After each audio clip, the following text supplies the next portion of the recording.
Hello, Globebusters. Yes, of course, they're serious. You do? You have?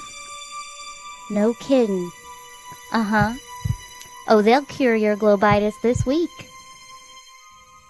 Thank you. We got one!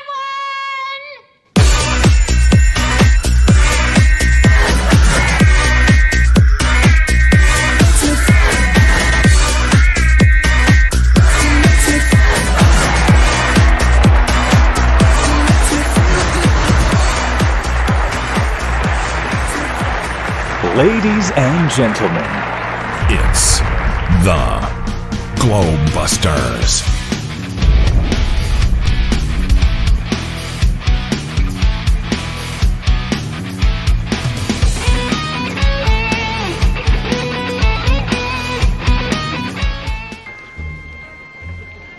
What are you supposed to be, some kind of a cosmonaut? No, we're exterminators. and now, here's your host.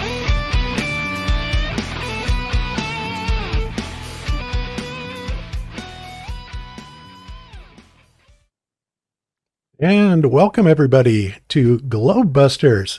What is the next move? I'm your host, Bob Xanadude60. We are back. Kind of on a interesting night to be here. Monday night. We're not usually doing this, but unfortunately I had a little bit of internet issue yesterday, and we just weren't able to start the show. So because I needed to get the show out, as they say, the show must go on, we decided we would go ahead and put it on tonight.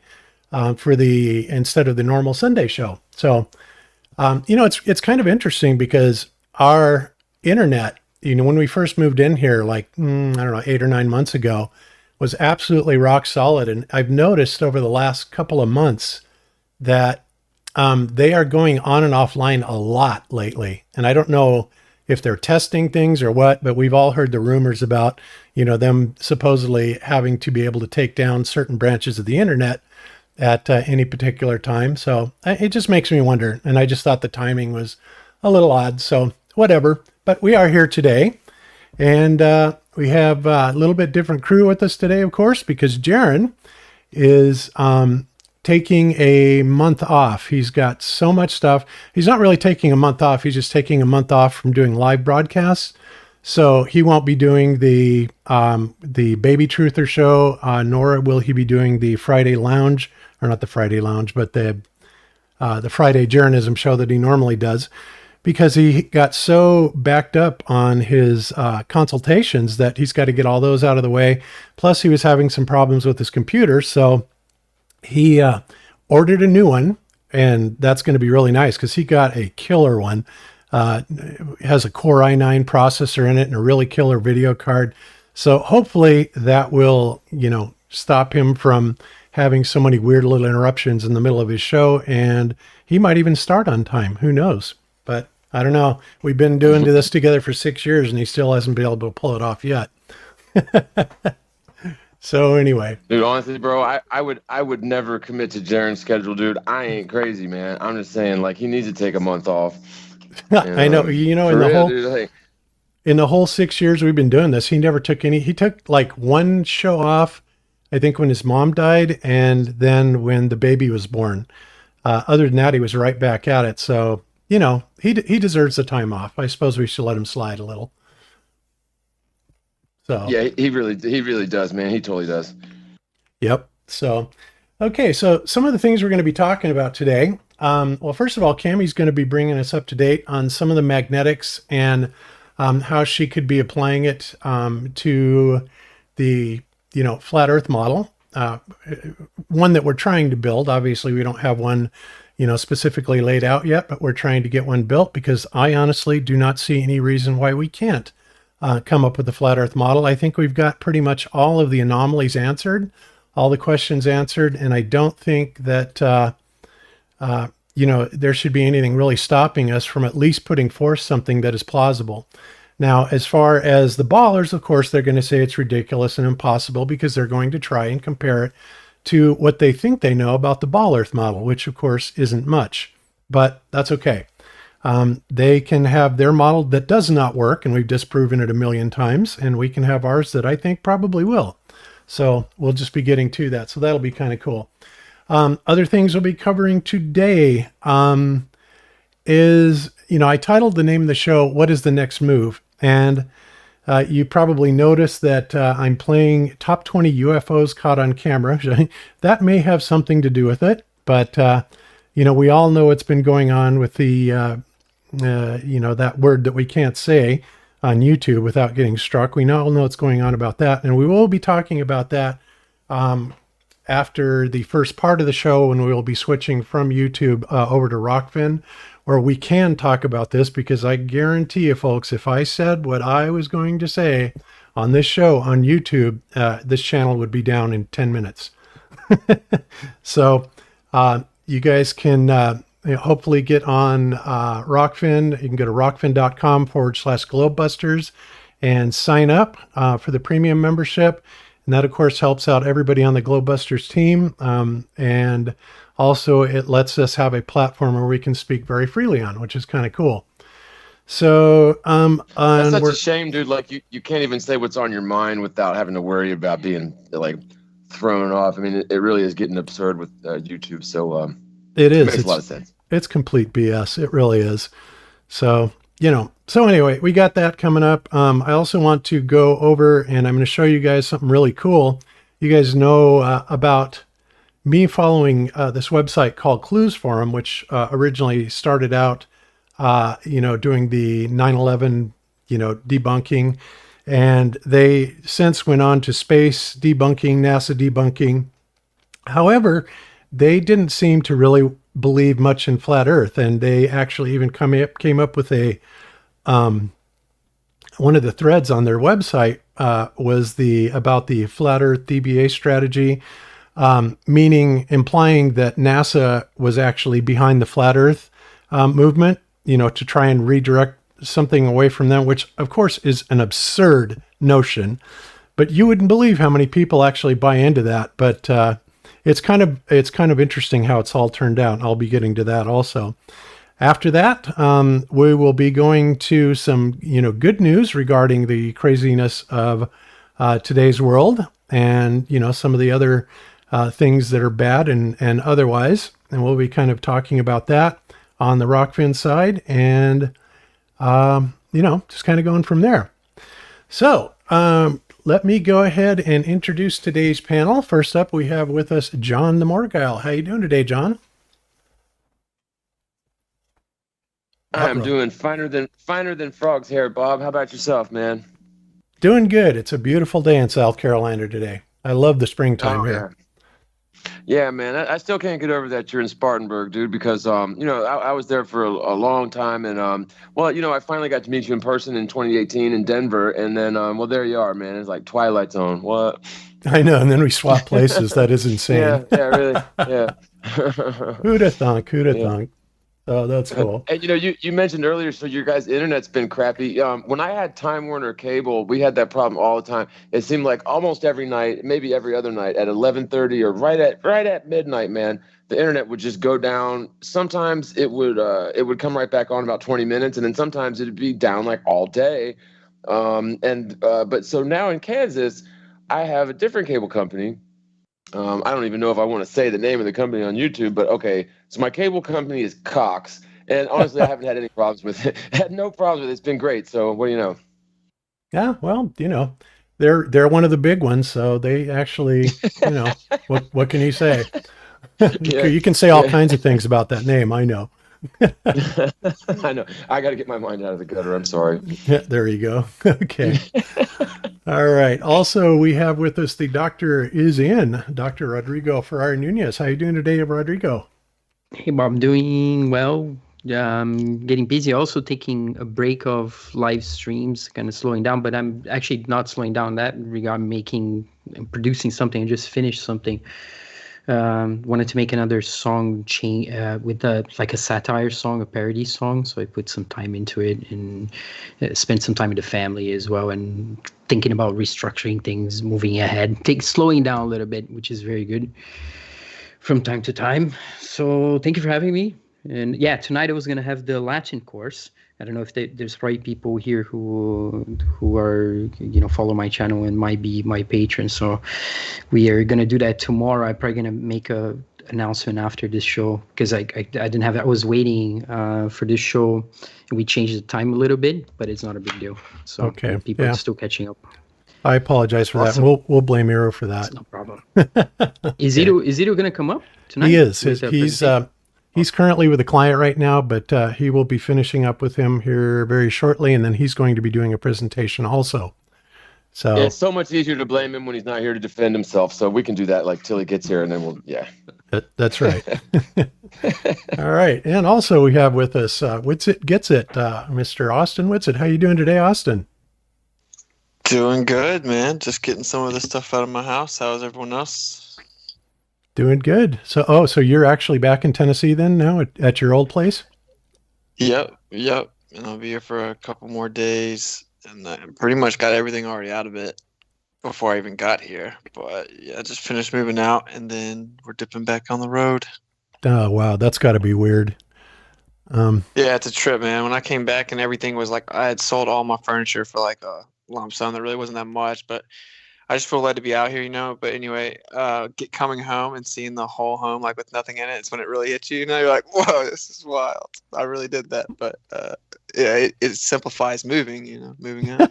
yeah, that I can imagine. I swear, if I would have known the expense of moving all of our stuff out here, versus just selling it all and taking the money and buying all new stuff.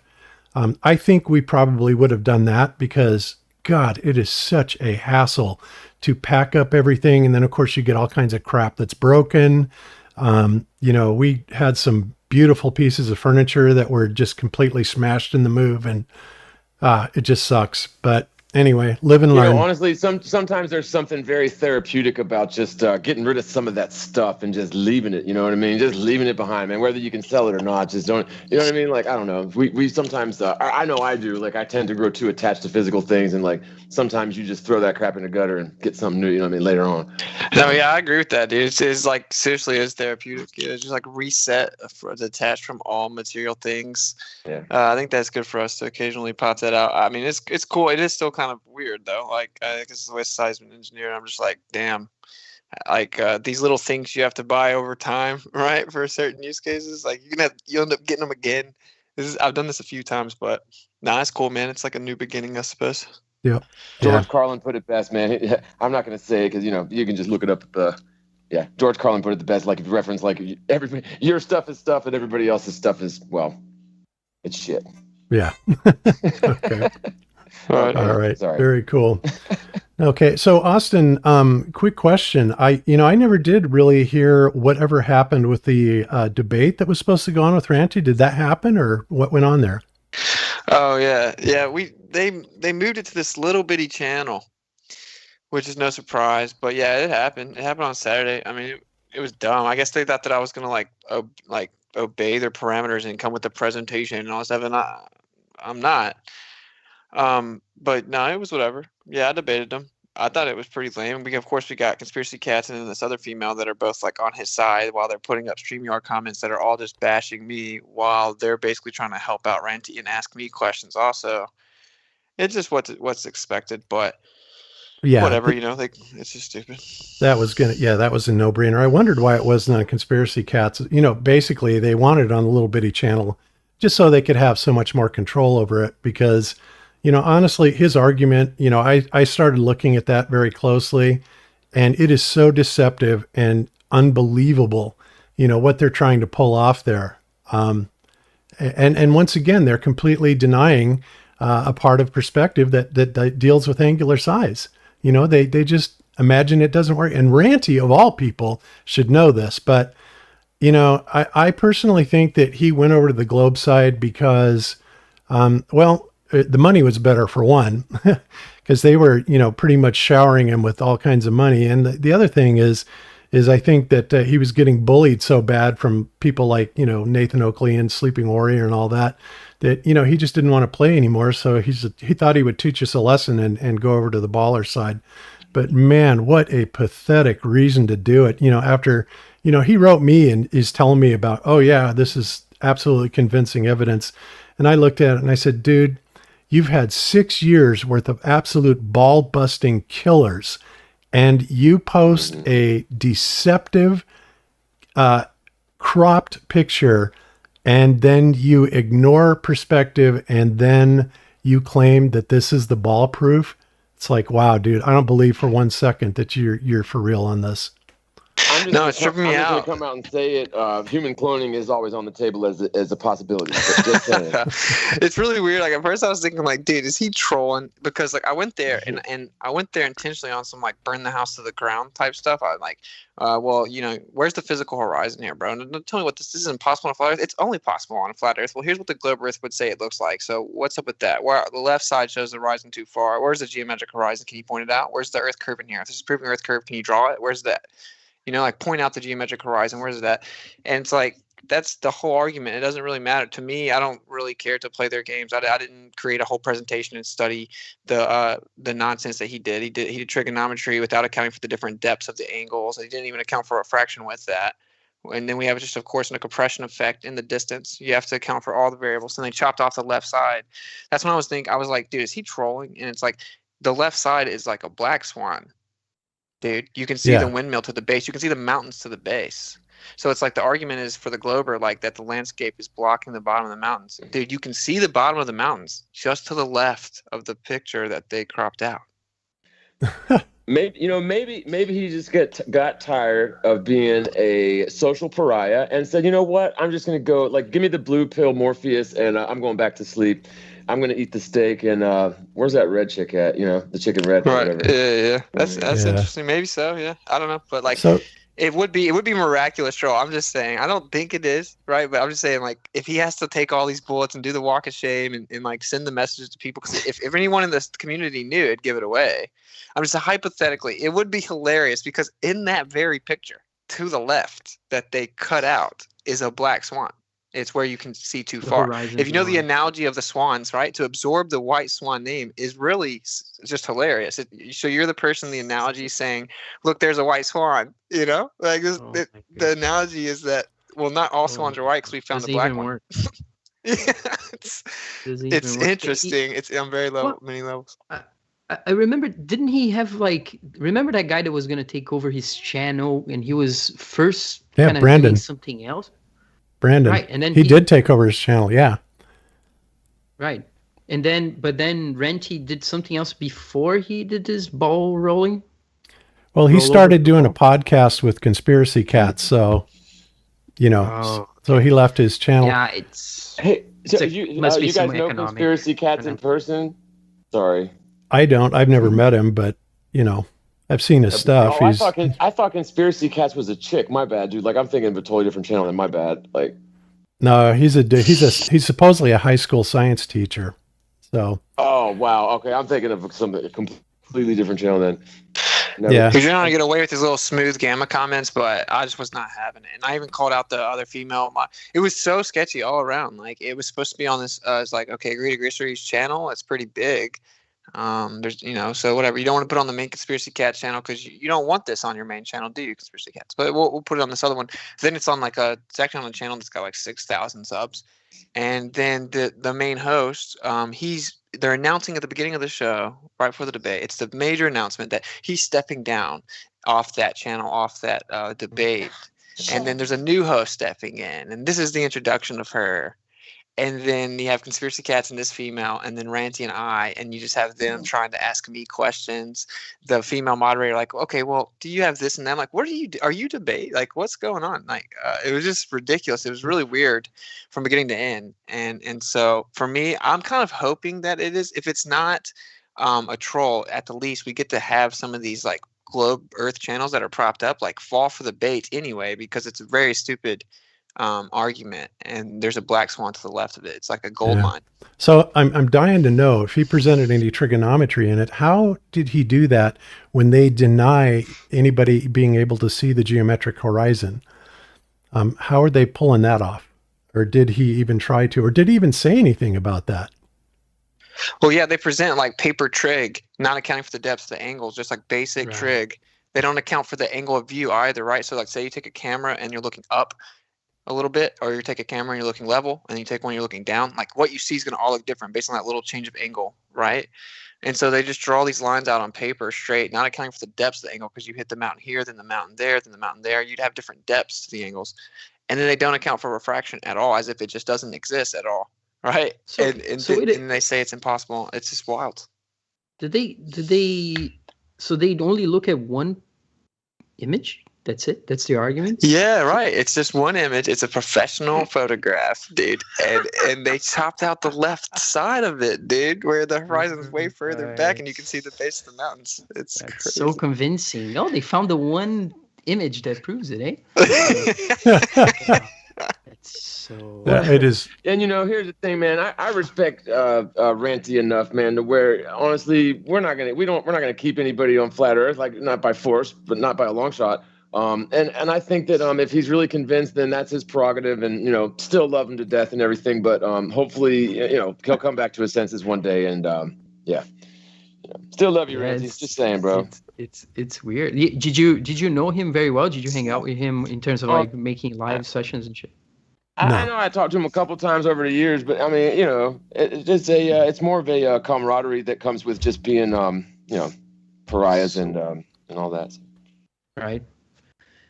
Such Yeah. a weird move. Yeah, They were it looking really for is. a flat earther with a channel that had some clout to turn over, right? Because they would parade that very proudly because they need that, because it's what they don't have. So they need a fake one because they won't have a real one. That's pathetic. Dude, you can see the base of the mountains right to the left of where they cut it off, bro. Dude, the whole argument is that because the Earth's curving and there's like that land, that city, that landscape in front of you, it's curving. And so it's blocking the bottom of the mountains. Too much of the bottom of the mountains are missing, dude. And right to the left of it, dude, where the land ends, and there's a little more water, you can see all the way to the terrain that leads up to the bottom of the mountains. It's wild. Unbelievable. Yep. Yeah. Well, it just goes to show their desperation. It really does. And I hope people that are looking at this from the outside are looking at these moves and seeing how desperate they are, because they got nothing. They've never had anything. Everything about the globe falls apart. And of course they have to, resort to the old Luciferian or satanic trick, where everything is backwards. Every claim that we have against the ball earth, they say is, true about the flat earth, that we don't have any proof or nothing works. And in fact, nothing could be further than the truth, and Ranty of all people knows that. So, whatever. this is Maybe he's a typical- mastermind. He's an evil mastermind, dude. We're just underestimating him. Yeah. Yeah, this is the set 'em up. typical Jedi mind trick, right? They show you, like Austin's saying, the evidence right there. You got the black swan in it. You got the horizon beyond the horizon. They show that to you, but then they say something completely different. It's always been the case. It's like, what's his name? Wolfie, with the wings of the plane. Like the fact that when the plane is flying, the wings go up. He uses a picture from before the plane takes off, one after, and says that the horizon's actually going down. And other kinds of tricks like this, they show you one thing and say another, but it's in front of you, the evidence that shows they're lying, but they still get to do it. They get to, I know. And what's amazing is so rewarded. many people do not catch it because they're listening to the words. It's kind of like these aren't the guys you're looking for, right? Total Jedi mind trick, but it works, which is unbelievable. No, I think they're looking for the cue to laugh. They're looking for the words. They want the words to lead them on to some sort of where they have this kind of release.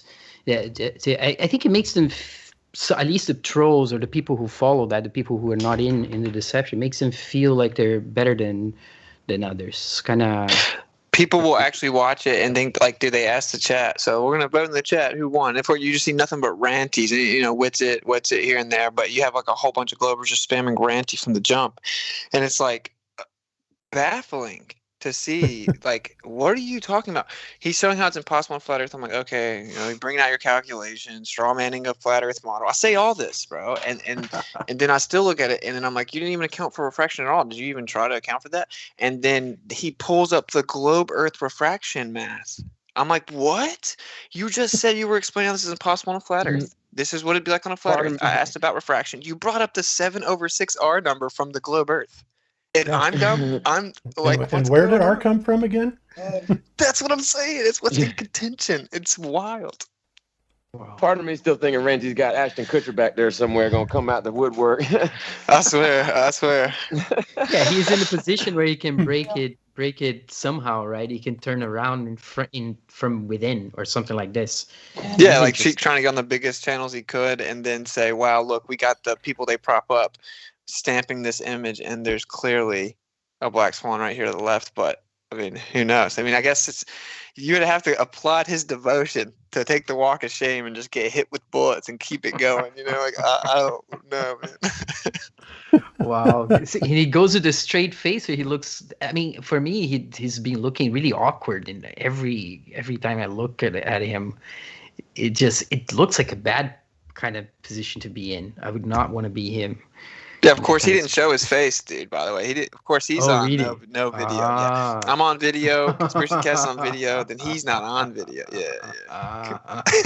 That is hilarious. Oh man. Well, good job anyway. I haven't seen it, but maybe I'll go and check it out. But I knew that there was no way, they were going to pull something or try and just simply, do the Jedi mind trip. This is impossible on a flat Earth. Congratulations, we win. And of course, before he ever debated you, he sends me a note on Skype saying that, well, yeah, so since Austin is a Globebuster, it's going to be me versus the whole Globebusters team. And I wrote him back. I'm like, dude, you are really full of yourself, man. It's like, what are you talking about? You versus the entire Globebusters team? It's like, no, it's going to be you and probably a bunch of other people, like it was, right, against Austin. Well, Bob, you shouldn't let him know that we've been meeting every day for hours just to try to debunk his really deep and difficult argument. We have to work all together in order to be able to do right. That. So Yeah. awesome. Yeah, the part of me regrets not. Like I had a few of the pictures laid out, and I was gonna like share screen to it, and I just ended up just talking. A part of me regrets like. What ended up happening is they split us up to where we talked for long periods of uninterrupted time. And so I'm just like waiting, trying to retain everything that he said, and then like bang, bang, bang, bang, bang, respond to each one of them. I don't use very long, it's uninterrupted. Then he just goes on, and it's just an illusion of a response without any specificity. It's really just all diversion, red herring fallacies, and strawman fallacies, right?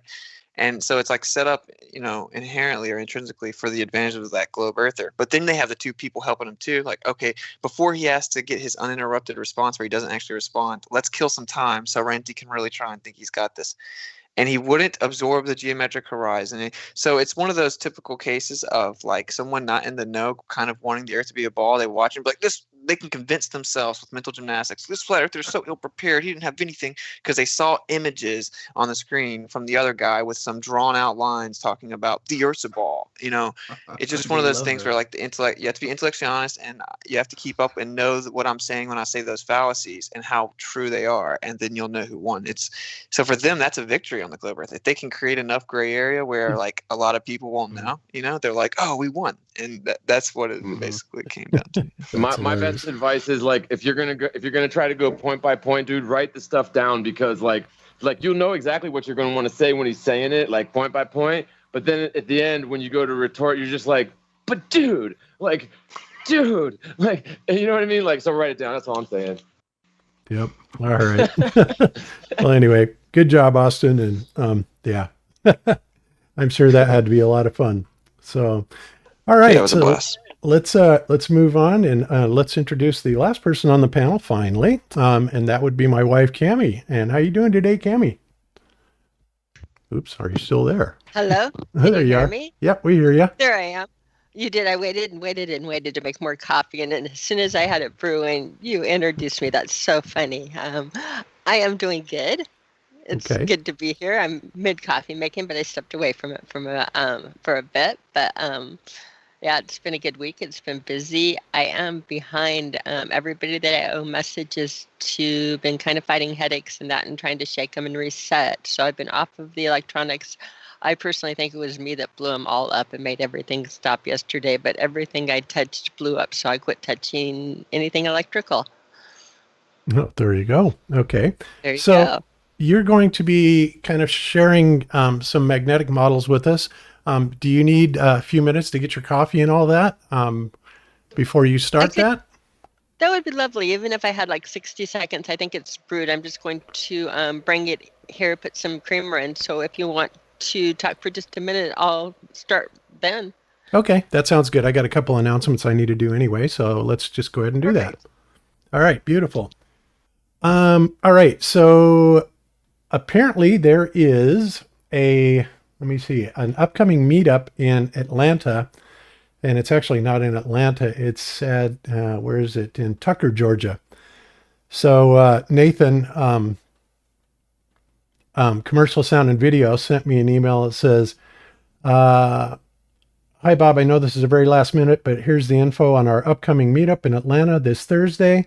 Please help spread the word if you get a chance. And then he says, Culture, Jammer, Crew, and Truth Seekers meetup this Thursday evening, May 20th. Okay, so that's in 3 days in Tucker, Georgia, at the Gold Dust Bar and Grill.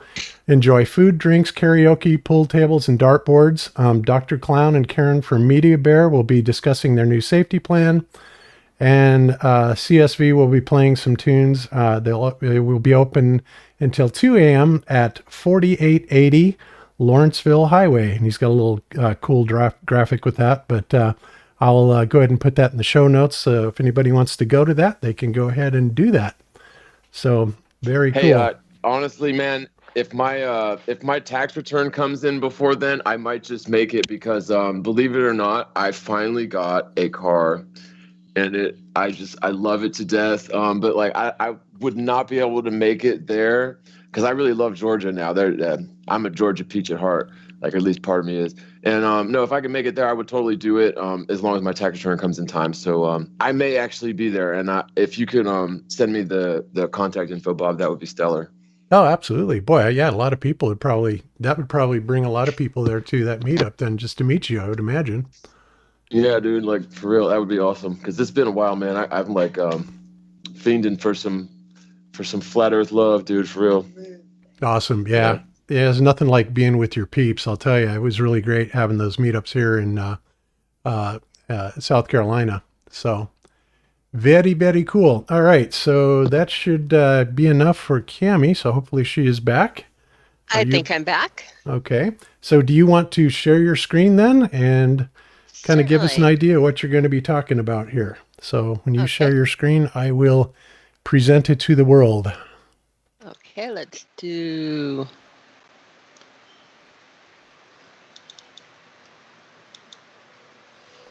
Click. And you have it on? I do. Let me go ahead and switch over to you. And everybody else should be able to see you. All the guys, everybody can see her screen, yes? Oops. Okay, we're going to start at the beginning. Everybody should be looking at what should be really familiar. They used it as a backdrop a lot of places. This was put together years ago, started with Diva Dante, watching a journalism show when it's evolved. But what it is it's a declination map. And it's an important map to start off with just because it's what pilots fly to and it's how it's marked. People knowing magnets at all will recognize it as a ferromagnetic map. It's very much a magnetic pattern. And when looking at this, what caught my eye is on a flat Earth, you show in the middle, you show a quadrupole, 1, 2, 3, 4 poles in the middle, a dipole here. But we also have the red and the blue going up here, which anybody knowing magnetics at all will understand that they have to come back together. They can't just wander off magnetics. The poles don't do that. They feed back into each other and do it. So what we have is we have a missing dipole that would also be significant as far as land, marking land off of the map. And we've grown the map from there. So this is, I'm just doing backwards a little bit for people that are not familiar with this. Okay, and let me also say one other thing too. If you guys remember, the reason she's saying that, you see these magnetic field lines and some of them seem to go off of the map. And if you all will think back of the centripetal and centrifugal lines of magnetic force, I guess for lack of a better word, in a magnet, of course, the centrifugal are the lines of force that go around the outside, kind of like the outside of a donut. And the centripetal are the ones that kind of go down through the center, kind of like a tornado, right? And so each of them go in their respective directions, but you cannot just have an open-ended magnetic field. That does not work.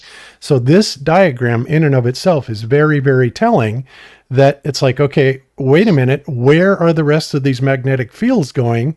And, I think this is kind of a dead bust, in my own opinion anyway, but continue on. And isn't it really, just to quickly clarify, it's safe to say that all magnetic fields necessarily have both, right? Centripetal and the other. Yes, centrifugal. And, okay, got it. So, and all electrical circuits will generate a magnetic field, or am I wrong about that? I just want to make sure I got my basics here. No, that is correct. Yes. Okay. Yes. Yeah. Anytime there's current flowing through a conductor, it will form a magnetic field around the conductor. And that in turn will do a lot of things, including polarized light, which we've talked about before, and we can, again, talk about again at some more junctions, because that runs into a whole lot of interesting information on this, including what we were looking at with the second sun. Right. But this one, let's. Oh, and one other thing also, one quick thing, light, falls most definitely into this category, because light is a coaxial type of manifestation. Okay. So you have, again, the centripetal and centrifugal. And if you think about a cable TV company, a piece of coax, right? You have the center conductor and the outer conductor. So the center conductor would be akin to the centripetal, and the outer braid shield would be the centrifugal. And the light, of course, itself, as it propagates through the ether, travels in a dipole or a coaxial type of formation. So, okay, go ahead, Cami. Sorry, I just wanted to fill that in there. No, Circa, that you're doing beautifully and explaining it well. What this is this is just showing two dipoles or pillars, and these ones are wrapped in copper. It brought out our Ferrocell was weak. It brought out the pronunciation of the pattern. But you'll notice in the middle of this, in the middle of your dipole fields, which you recognize your dipole fields, and they have to come together, you have a quadrupole field that was created not by a Helmholtz coil, not by 4 magnets, not by 2 magnets laying across, but simply created by 2 pillar magnets or 2 dipoles. You have a pattern or a quadrupole that again is creating itself, that you're seeing under a Ferrocell. Why is this significant? I think it's significant because again, if you go back to look at your pattern again here, and if you go back to your page of your magnetics here, your quadrupole and your dipoles, if you had a dipole here, creating it, looking at the field strength, and that quadrupoles are very important in science. They are natural field stabilizers. They're natural field extenders. They equalize and again give you a nice even out field. But creating it this way as a vortex, what would be interesting is if you had a dipole here and your dipole here and it's vortexed here, by running a boundary around it, an electrical wire, what you would do is you would degauss the field, and all compasses would have no choice but to point to south or counter space in the middle. So again, looking at this map is really interesting this way. We're not even getting to what we want to talk about, but with the well, this is also the reason why we showed the guy in Antarctica, and they're showing compasses and why they will not work in Antarctica. And of course, the so-called South Magnetic Pole is not even on the so-called continent of Antarctica anywhere, right? So at least the North Magnetic Pole is somewhat akin to where they say it is. And of course, the North Magnetic Pole would be somewhere around, the center of the flat Earth map also, like, the Mount Meru or, whatever you want to call that. But I think there's a little something else that's going on there. But yeah, so it just goes to show you that the compass itself, because of the fact that it doesn't work there, I think speaks volumes about how it cannot possibly be a ball. So. Right. Okay. Now with this too, let's look at our patterns and pretend like we're looking up at the sky, because with the map, let's go and show you this. With the map, we understand that this is stretched and some of these areas are bad. Yes. I'm sorry. Before you move on from that, I just had a question because I just want to make sure there's a few things that since I got you guys on here together, I might as well ask this stupid question because there is no such thing as stupid question.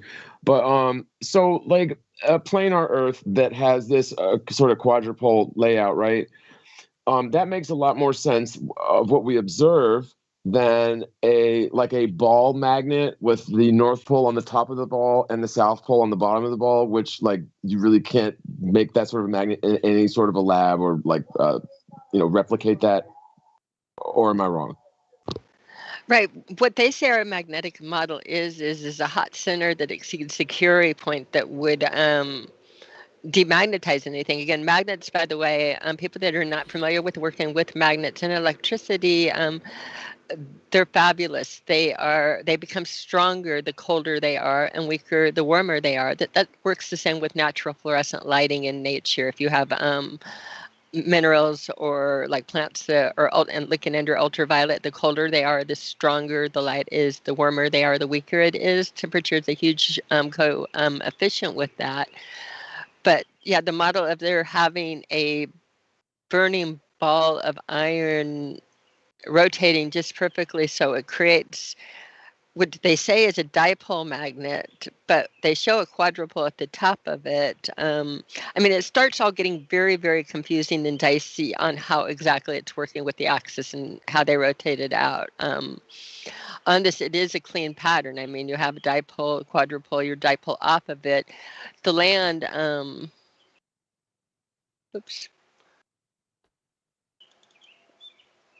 the land I took, I'm going to get this bigger. The land, if you like even cut it in place and line it where it's supposed to be in placement of the sun or in placement of its, again, latitude, longitude lines, you can find that they connect. But you can have a map that works in time by doing this. What we're missing, though, is we're missing a piece of land here on the magnetics. So this is just showing, again, opening it up and how on the land you could explain it without being stretched out, because a lot of people, that's what they automatically pull to is that your southern hemisphere is completely stretched out and doesn't mimic reality, when in fact, I believe that we have areas off of the map. Go ahead. So where do you think this missing piece of land is? Okay, we're looking at the turtle in the way you've kind of unfolded it. I unfolded it, and I'll show you how I got there. Okay. But right here, you would have a big piece of land right here that we know as East Antarctica under Australia. And I believe people can go and sail around here. I don't believe that they can land here, which is a piece that's right under South America at one of the four corners, or some other pieces of land that are going to be here, here, here, here, and here. This is, I believe, Antarctica is pretty much set with pieces of land and then an ice wall going between it. And the reasons for the land are magnetic reasons, but you're missing a big pole where it comes together. So between South America and Africa, off here, which this, again, you don't go here, this is your South Atlantic anomaly, there would have to be a large piece of mass of land to carry the magnetic pattern, where that red and that blue come together. And it would be, again, we don't have grid lines right now. I've accounted for all of our grid lines by laying it out this way, but you would have to have an island of map out there of land to do to see. So if you see that, Zach just told me, he sent me, let's see if I can find it in Skype. 1 second, because this is in Skype. So like, hey, so if you're looking at like an AE projection, we're talking about like the big giant like blue area that where there's nothing there but ocean, right? For like thousands of square miles, right? Right. Yeah. And when I opened this, how I did this, I know Zach just sent me a picture in Skype. Zach, if you're listening, can you also send that to Bob at Globebusters to maybe present? Because he sent that, again, the tides will perfectly mimic this picture here we were looking at. When he sends the tides, you'll see this heartbeat picture of doing it. So again, you have a dipole creating the quadrupole, which in occult and in mythology or in any of the things you'd recognize is the two pillars creating the stairway, or again, Joachim and Boaz, you put the two pillars, your third appears. Your third is your Holy Ghost to spirit pole, a vortex. And we can put this up and down, but what gets interesting is when you think about the skies above it. We keep on thinking of the skies as a giant paperweight above our skies. But in reality, when you look at it and see how people look at star trails, pull this up while he's doing it, because I think he just sent that to you. But these are like panoramas of star trails. And people over their heads, they see convergences at Ecuador. If you saw Ecuador, you would see right here from Ecuador, you see the stars converging in different circles. And people say in the south that the sun and the stars go east to west, and they do this type of configuration. But if you look at this type of configuration, what is it really but a magnetic pattern? Your quadrupole and your two dipoles exchanging, quadrupole in the middle, its own field going around, and your two dipoles, each one of them is circling and feeding back into the other one. On this map, you would have... Go ahead. Actually, no. It's funny because and I'm not going to say dude's name, but there's a guy that's like super famous. Like he's done like hundreds of TV. Like dude was on like lots of TV shows and stuff. I'm not going to say any names, but he showed me some of this stuff a few years ago, and I had never had anybody show it to me, and it just makes so much sense. And I'm sure you can do way better justice than I can, but when you start to realize that the as far as I'm concerned, the heavens are more of an electromagnetic phenomenon than they are, I think, a physical phenomenon. Correct. It really does. It just it sings to me, dude. It really does. And when you start looking at what I'm on is, I was doing this in 2015, and what I did try to do that was a failure there, I can show you, and I can show you why I failed, but where it comes back into play again. These are when people look at the skies and they map the skies. And so I'm looking at this from the AANDA org. It's a national CIDR. Again, this is very reliable. But when you look at how they see the skies, you'll see here's the pole that we see underneath Australia. This is our North Pole. This is your pole off of the map right here.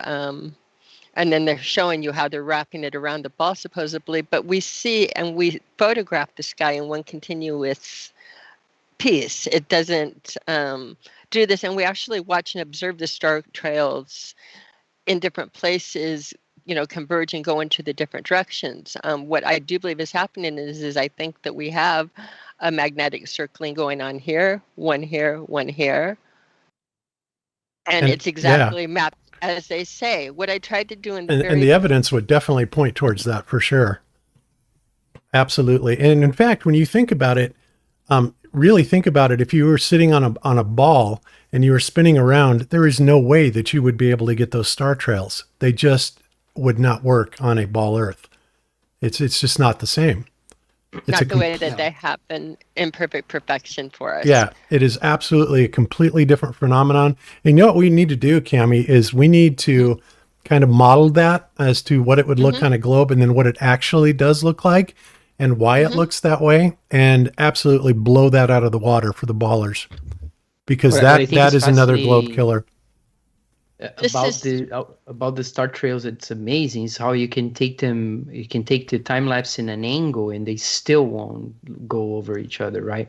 And any movement would mess that up. So the idea that the Earth is making several motions at the same time with acceleration is completely disproven right there with the star trails. Agreed.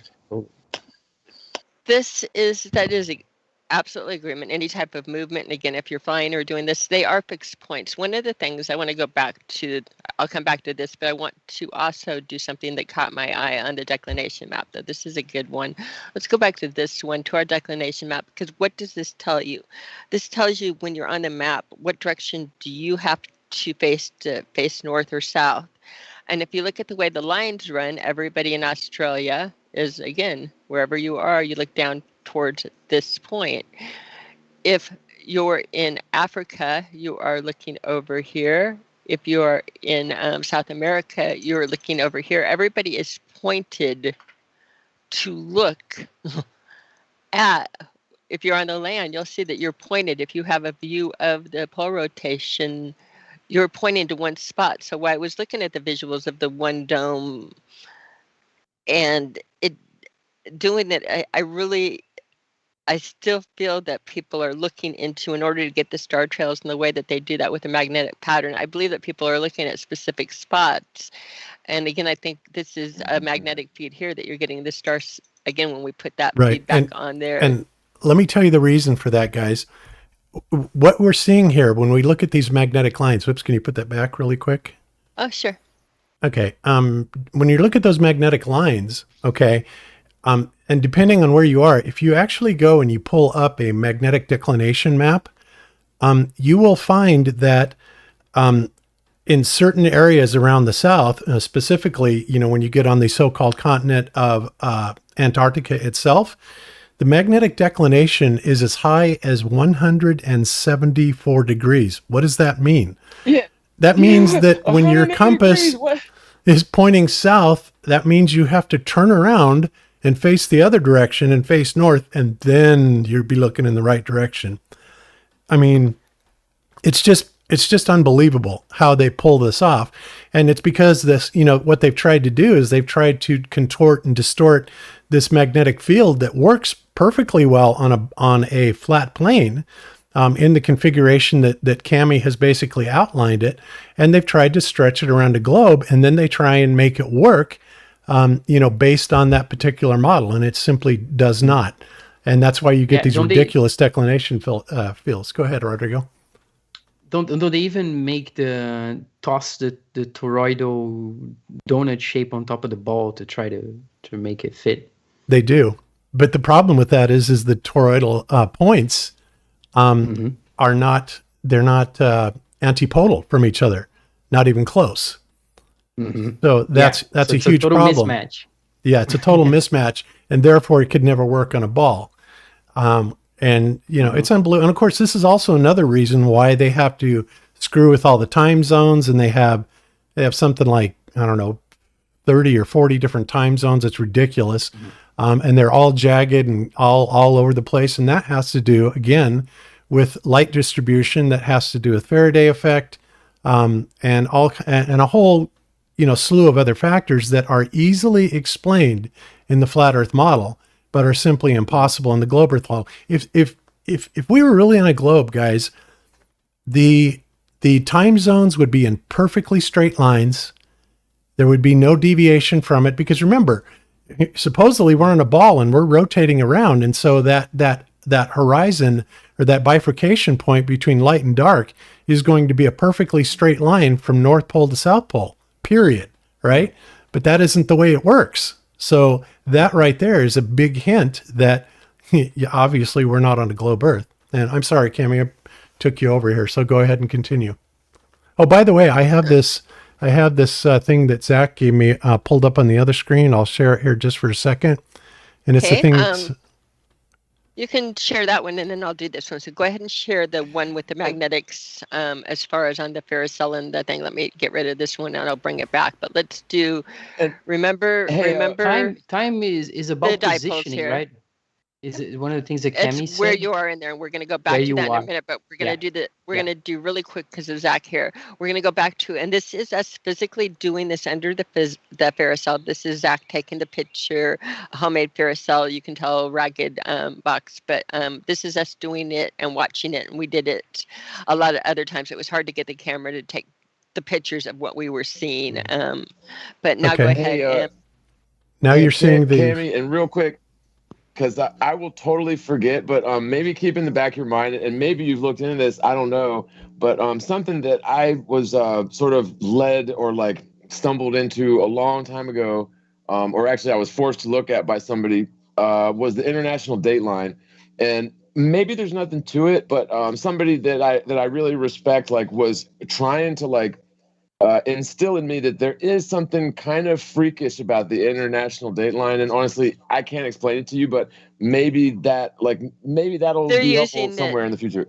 It is. It's very helpful. They're using it to deceive us in time. And I'll show you back again. We're on the map. So when we really start laying out the map, a lot of the areas in time, a lot of the ragged time zones, I will say, because I've been studying time for heavily now for 6 years, are in the religious areas. You'll see a whole bunch of jagged time zones, because wherever their main temple is, especially mosque temples, they will align noon with the sun at its highest point meridian in the city there. And so they'll build the time zones in weird little patterns religiously, because time really matters to them when the sun comes up, when the sun goes down, and when it's at meridian. So some of the small time zones are built for religious reasons. Some of the weird ones we see in Antarctica are based on the home country, that they take the time zone of like their home country.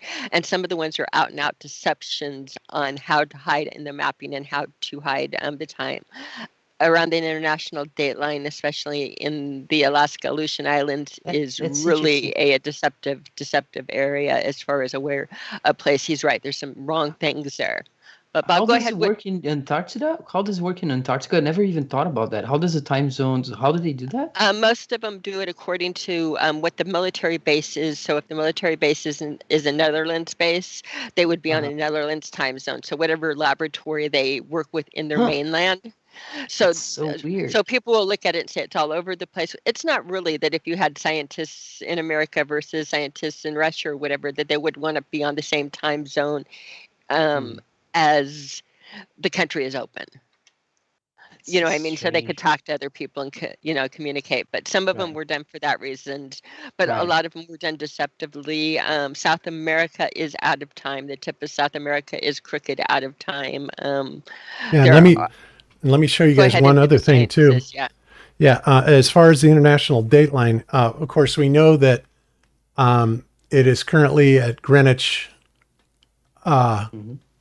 At Greenwich, right? Yeah, Greenwich, England. But what's interesting is if you rotate that date line by about 33 degrees. That'll match with the map. You guys see the Antarctica map here that I've got here, and you see East Antarctica and West Antarctica. No, I don't see this line on the screen. We have the sign. This is the tides. We have the tides. Oh, okay. Let me. You know, every time you say 33 degrees, Russian Vids gets a nickel. All right. Can you see that now? Can you guys see that one? Yes. Yeah. Okay, cool. So now in reality, this East Antarctica and West Antarctica do not connect. They are not together. All right. So essentially what happens is if you take the zero longitude, and you rotate it around by 33 degrees, what it does is it comes over here and it basically cuts across between East and West Antarctica, right? And it separates these two, right? Which on many of the older maps, they were totally separate. They were never connected by anything other. They're like pieces thrown together. So that also, again, I think we have big pieces of Antarctica that we can go to and do things. They're just not next to each other. Right. And remember, pieces are across the world and they look like they're thrown together. Yeah, it used to be in Giza, right? The date line used to be in Giza. And then they changed it to... Because if you go back to, I'm going to show this map again. Can you go back to my screen? Absolutely. You're going to have to reshare. So let me stop sharing mine. What's with the 33 then, Bob? Do you think they're pointing to the passage or something? Well, I just found it interesting that if you rotate it over 33 degrees, it splits East and West Antarctica beautifully, along this range of mountains. It's just because essentially where these so-called positions are, I would say protrusions, probably 120 plus degrees apart around the flat Earth map. And of course, Cami can explain that better. So there's Cami. Let me go ahead and screen share to you. All right. Everybody's looking at your screen now. Everybody see Cami's screen? Mm-hmm. Okay. Cool. You're on, sweetheart. Okay, we're going to go back to this little cutout map again that I did, and we're going to stop and talk about the border that I drew around here. You'll notice it has a definite shape to it. I drew that in pencil, but I did not make that border up. that border happened automatically, magnetically under the ferrocell, and I also did it under the CRT monitors and plasma, and I can show you different ways. When you draw the pattern of putting the two dipoles and placing them correctly and creating the quadrupole in the center, it has a strong magnetic boundary outline, and it creates that shape back. So in other words, the lines I drew on here, there are four corners, so you'll notice you have four corners, two poles or pillars, and your four corners where there's land on them. But I did not have anything to do with the shape on that. I just drew in pencil what I saw. So when he's talking about Antarctica and the two pieces, you've got a big piece of it here. You've got another piece of it here going. Again, we know for military bases and that you can do it. You're going to have pieces. And again, the stuff here is all entirely off the map, but you would need a large piece of land magnetically to pull it. You put up his sinuses one, right? And you saw how close that was to the magnetics. How it just completely matched that again, your two pillars. This one, your field does not get it big enough, but your field definitely, you can kind of pick up the line here. When you get it, you'll get a complete, really, really strong boundary cutoff that, again, I drew in and had What not a whole happens lot. to a compass in the middle of this? What happens to a compass in the middle of this? Well, the compass is, if you, let's go back to that again. If you did a simple thing with a compass, so right now you have a dipole here, you have a dipole here, and what you should be doing, what compasses really should be doing, let's do this first for you so you understand. Really, what compasses should be doing is it should be pointing south, north, south, north, south, north, depending on where it's pointing to at the pole, right? But a quadrupole, remember, stabilizes your pattern, and you have a vortex, a southern pole vortex here that's created by the two dipoles. So right now you have this counter space here created. If you were to run an electrical wire around your pattern, or as it's put in all of the ancient texts, and that's, creating a boundary, setting a boundary. If you were to, which, by the way, one of the really interesting metals that's been around biblically and grows is something called electrum, which is a naturally growing wire of gold and silver pure mix that grows well in nature. Look up electrum. It's a fascinating material, so that would do it. But if you ran electricity around here, compasses would have no choice but to all point to the South Pole, into counter space. To the center. They would have no choice but to point to the center. They would not be able to point. Think of what the Gaussian lines did around ships and that. If this, again, boundaried, it could do nothing but point in. So that's why your compasses go really haywire there on your magnetic. You know what's so interesting too? Like, if you can pull up the previous slide, like on the bottom left of the AE projection, you see that there's like that, like sort of, there's that vortex on the south side, right? This is a pole, it's a dipole, yeah. The pole, right? So, but like if you look at Alpha Centauri, which is the like the Southern Cross or whatever, and like I've never been to the Southern Hemisphere, so what do I know? But I have seen videos of it, and it really does look like you don't have an actual central point like you do with Polaris in the north. You have a whole different horse of a different color in the south. And this just fits the rotation. We'll go back to the star trails in a minute too on there. If we pulled up the star trails, let's do. Yeah, growing up in Brazil, like we see the Southern Cross every day, and the idea is that it's pointing to the south, but there's no rotation around anything. As far as I remember, at least where I was in the tropics, like in the in the Capricorn tropic, right on that line. The southern star trails have a different feel than the northern ones. I mean, they just have a different, they have a different vortex feeling or whatever than the north ones. You could do southern star trails. And I believe that is a dipole loop going between the two. So you'll see the southern ones. We've all seen the northern ones. I've photographed the northern ones many times myself, but the southern ones have almost like you can look down into a cone feeling about them. Mm. Do you know what I mean? Wow. It almost feels like you can go into them. What's interesting here, why I have you go up on here, just for fun, as far as occult information.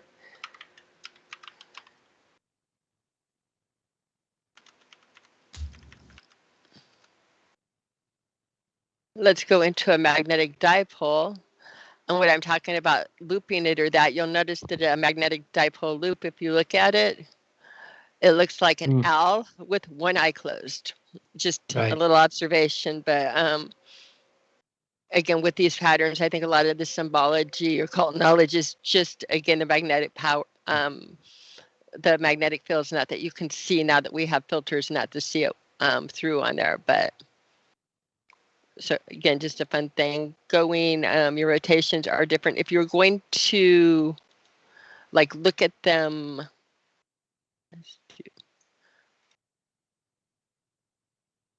like doing it here, you see on the magnetics, your North Pole on here doing it. If you build up your magnetics on it, your two pillars and your four corners in that, what would happen is if you put more into the sky and that, and again, had these running in a series as far as going up and down, because things really do, you would find that, again, these are circling fields.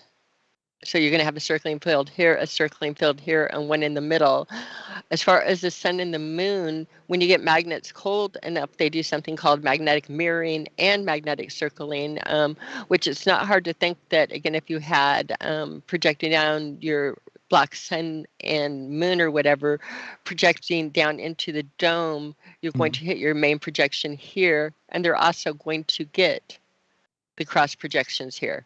I can mimic this up with lenses, mirroscopes, and just lenses, that it's really easy to get this to do this. So again, it's just putting the skies, which I think would explain, keeps the land in there, explain how they see the sun and moon rotate the way they do around, and the stars. Just a different way of looking at it.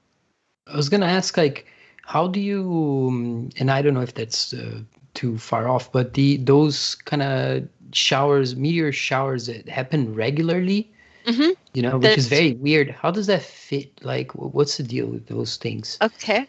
How that fits into the model, the way I see it is that I see this layer up here that has, I see your regular stars as a magnetic pattern doing it around the poles, right? But where I see the sun and the moon as physical objects, and the wandering stars, I believe the wandering stars are, again, rocks that we see that fluoresce or that create their own light in while exposed to UV, which, again, a black sun would be a UV source. But there's going to be a lot of rocks that don't fluoresce, and things that we don't see, or things that we're picking up as asteroids and things like that, that when we're looking up the skies things, I believe these things are real, that we have, again, what we call a boundary, a magnetic field boundary between the layers. And this is what is picked up on space weather as far as your BZ indexes, your different boundary indexes, where they say it goes from our magnetic to space magnetics. As we have different patterns and different alignments, I think the grid gets loose magnetically, and some things drop through, and rocks really do fall. I think most of it is electrical discharge and that, but I see no reason for things like rocks not to fall with the electrical. Go ahead. Well, I was just going to throw this out there because I've really been pondering on this a long time, and I really don't know anything, but what I think makes a lot of sense to me is we know for sure that things like hydrogen and helium are finding their way up there, like no problemo, right? And at some point, it just makes a lot of sense to me that you're going to get sort of like a condensation and maybe even a precipitation of hydrogen and helium in these really super light gases. Crystallize. And perhaps, crystallize. Of course exactly, they do. Exactly. Yeah. Of course they do. And that's what happens when temperature is, with working with crystals. My heart was really almost broken in two. And this is something I do have coming up in the works, is showing people how crystals grow. And I have a microscope. We're going to start them from babies and grow them up. There was a National Geographic kit that taught how crystals grow by pouring stuff into molds.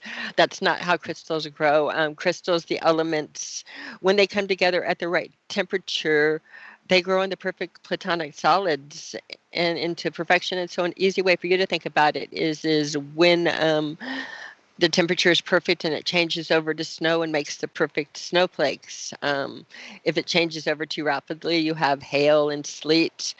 But if it changes over very slowly and they have time to develop, you get these big, fluffy, perfect snowflakes. It's the same with all of the minerals and all of the elements on there, that when the temperatures meet with the elements present at that temperature, they crystallize and do it. So again, cold crystallization, it's going to be natural that we're going to have some type of a crystalline dome forming, because it would be hard for it not to. Does that answer that or too much? Yeah. I was Yeah, muted, no, but I mean- I was amen. Yeah, I just always thought it was so strange. I mean, obviously it doesn't work in the heliocentric model, these regular meteor showers, but it must have something to do with what we're seeing, with what you're investigating, and it could very well be that. But I've always thought it's just so odd that they come back so regularly, right? They do, because think of a grid pattern. Think about catching up an electrical magnetic grid. And again, I think a lot of it, we've witnessed some big meteor showers. So I think a lot of it is electrical discharge. Bob will attest for that. The electrics are crazy around some of them. We had that Leonids that year that was crazy. But I do think it's possible. You guys watch it in Colorado? Mm-hmm. We did. We went in the cornfields for that one. That was spectacular. That was like fireballs coming and sizzling through the sky. But there is no, again, it happens so regularly, because if you think of the way that the sky lines up above our energy grid, you get certain alignments and it creates electricity and loose areas of the grid where things might fall out. And again, discharge, and that happens. And again, I think it's perfect with the clock. You know, what's so comical to me is, like, with spectroscopy and things like that, you know, standard science is claiming that stars are performing essentially hot atomic fusion with hydrogen and helium and stuff like that. But this, to me, also makes perfect sense, like what you're talking about, because I don't know, what do I know about spectroscopy, but it does make a lot of sense that you would get these, you would pick up these gases and make the mistake that you're dealing with some sort of combustion or whatever, even though, hot atomic fusion isn't combustion, you see what I'm saying. I had an email, and again, on one of the messages I need to get back to, that was people talking about the ocean, on how when the sun is out, the ocean is so bright blue, but you get to certain depths and it's inky black again. And that's, again, easily explained through there's going to be a lot of ultraviolet elements to the ocean that are going to create their glow in the water. And again, when the UV can't penetrate so far down, it will get dark again. But we think of daylight and that as the sun on you. Again, no, it's more the exposure of the gases around us illuminating. And the same goes with somebody asking, why is the ocean get lighter? And I think it's because, again, it's lighting up. There's going to be a lot of things that react to the UV component that we know is being emitted. Right. I have to, it takes me a second to unmute myself because there's a delay. So, like, I'm not ignoring you, but I'm just amening in the background. I promise. Okay. Like, I'm 100% with you, Cami. Like, seriously. Well, this was, if anybody has any questions, I know it was only going to be a 15-minute presentation. Am I still sharing or no, Bob? You are. You're showing the. Yeah, you're still sharing. Okay. If you look at the live feed, you'll see what you're sharing. Okay. Have to do this. This, when looking at it again, is if looking at on our magnetic spots, it was interesting if I put in line where we were magnetics on the declination map and built them upward, I wound up getting a Sephiroth. Made me pause a little bit for it, but you can see disruptive here, and as far as, that would explain the earthquakes and that and going up. But what's interesting is if you run the magnets up in a series, they again take on qualities that magnetite is a little bit different than the magnets. When you go and buy the rare earth magnets, you can get the Alnico ones, like they showed you at school, those metal ones that were red and blue, or you can get the neodymium ones. Alnicos are electric conductors and neodymium are electric insulators, but natural magnets or magnetite is interesting because it is both an insulator and a conductor depending on what temperature it's at. So as you change the temperature, it changes its function, which is pretty remarkable. Cami, the pillars, how powerful they have to be? Like how large and so on? Do they have to be off the land going up, or can they be underground? It can be to me, I would guess that the pillars are probably mountains of magnetite that, again, if you ran and hit electricity on, magnetite becomes lodestone. So it could be anything from a constructed pillar, again, maybe running along the grid that helps lock it occult-wise and spiritually, but the actual magnetite and the magnetic part itself, we grow here. I'm going to show you what magnetite looks like, just so you'll know why I put in on this. They would have to be balanced, sort of, like they would have to be equal, or somehow would that be the case? Like the two pillars have to be somehow like opposites, or opposites, or no, actually they just have to create the field in between them. They don't, you could call them opposites, but it's them creating the field on it. Right, but I mean, do they have to have the same power, or could one be more powerful than the other one, or does that matter at all? Or no, I've done more powerful and less powerful again, and I was playing out with like the crosses, the Celtic versus the long T, and again laying out the. We'll go back to this a little bit, but if you hey go guys, back to. I need to try and mute my mic for a second, and I just want to make sure that when I mute it, it doesn't cut you guys out. So if it does, guys in the chat, let me know, but I don't think it should, but it might. And if it does, let me know. So I'm just going to go on mute. So go ahead. Okay, I'm talking. So see in the chat if you can hear me. And now I'm talking. I hear you. Okay, cool. Yeah, we all hear each other. The shizzle. So your land there again, your pillars you can build up, like again I did the pillars in there on doing it. I'm pretty much working with the hot spots there, but it would have to be again with the pillars and the size and the scalability of it. A lot of that information is, to me, I think it's in like written down in the occult information, but again, your abundance of the minerals itself, magnetite, I was going to show you why he was getting on, but here, naturals.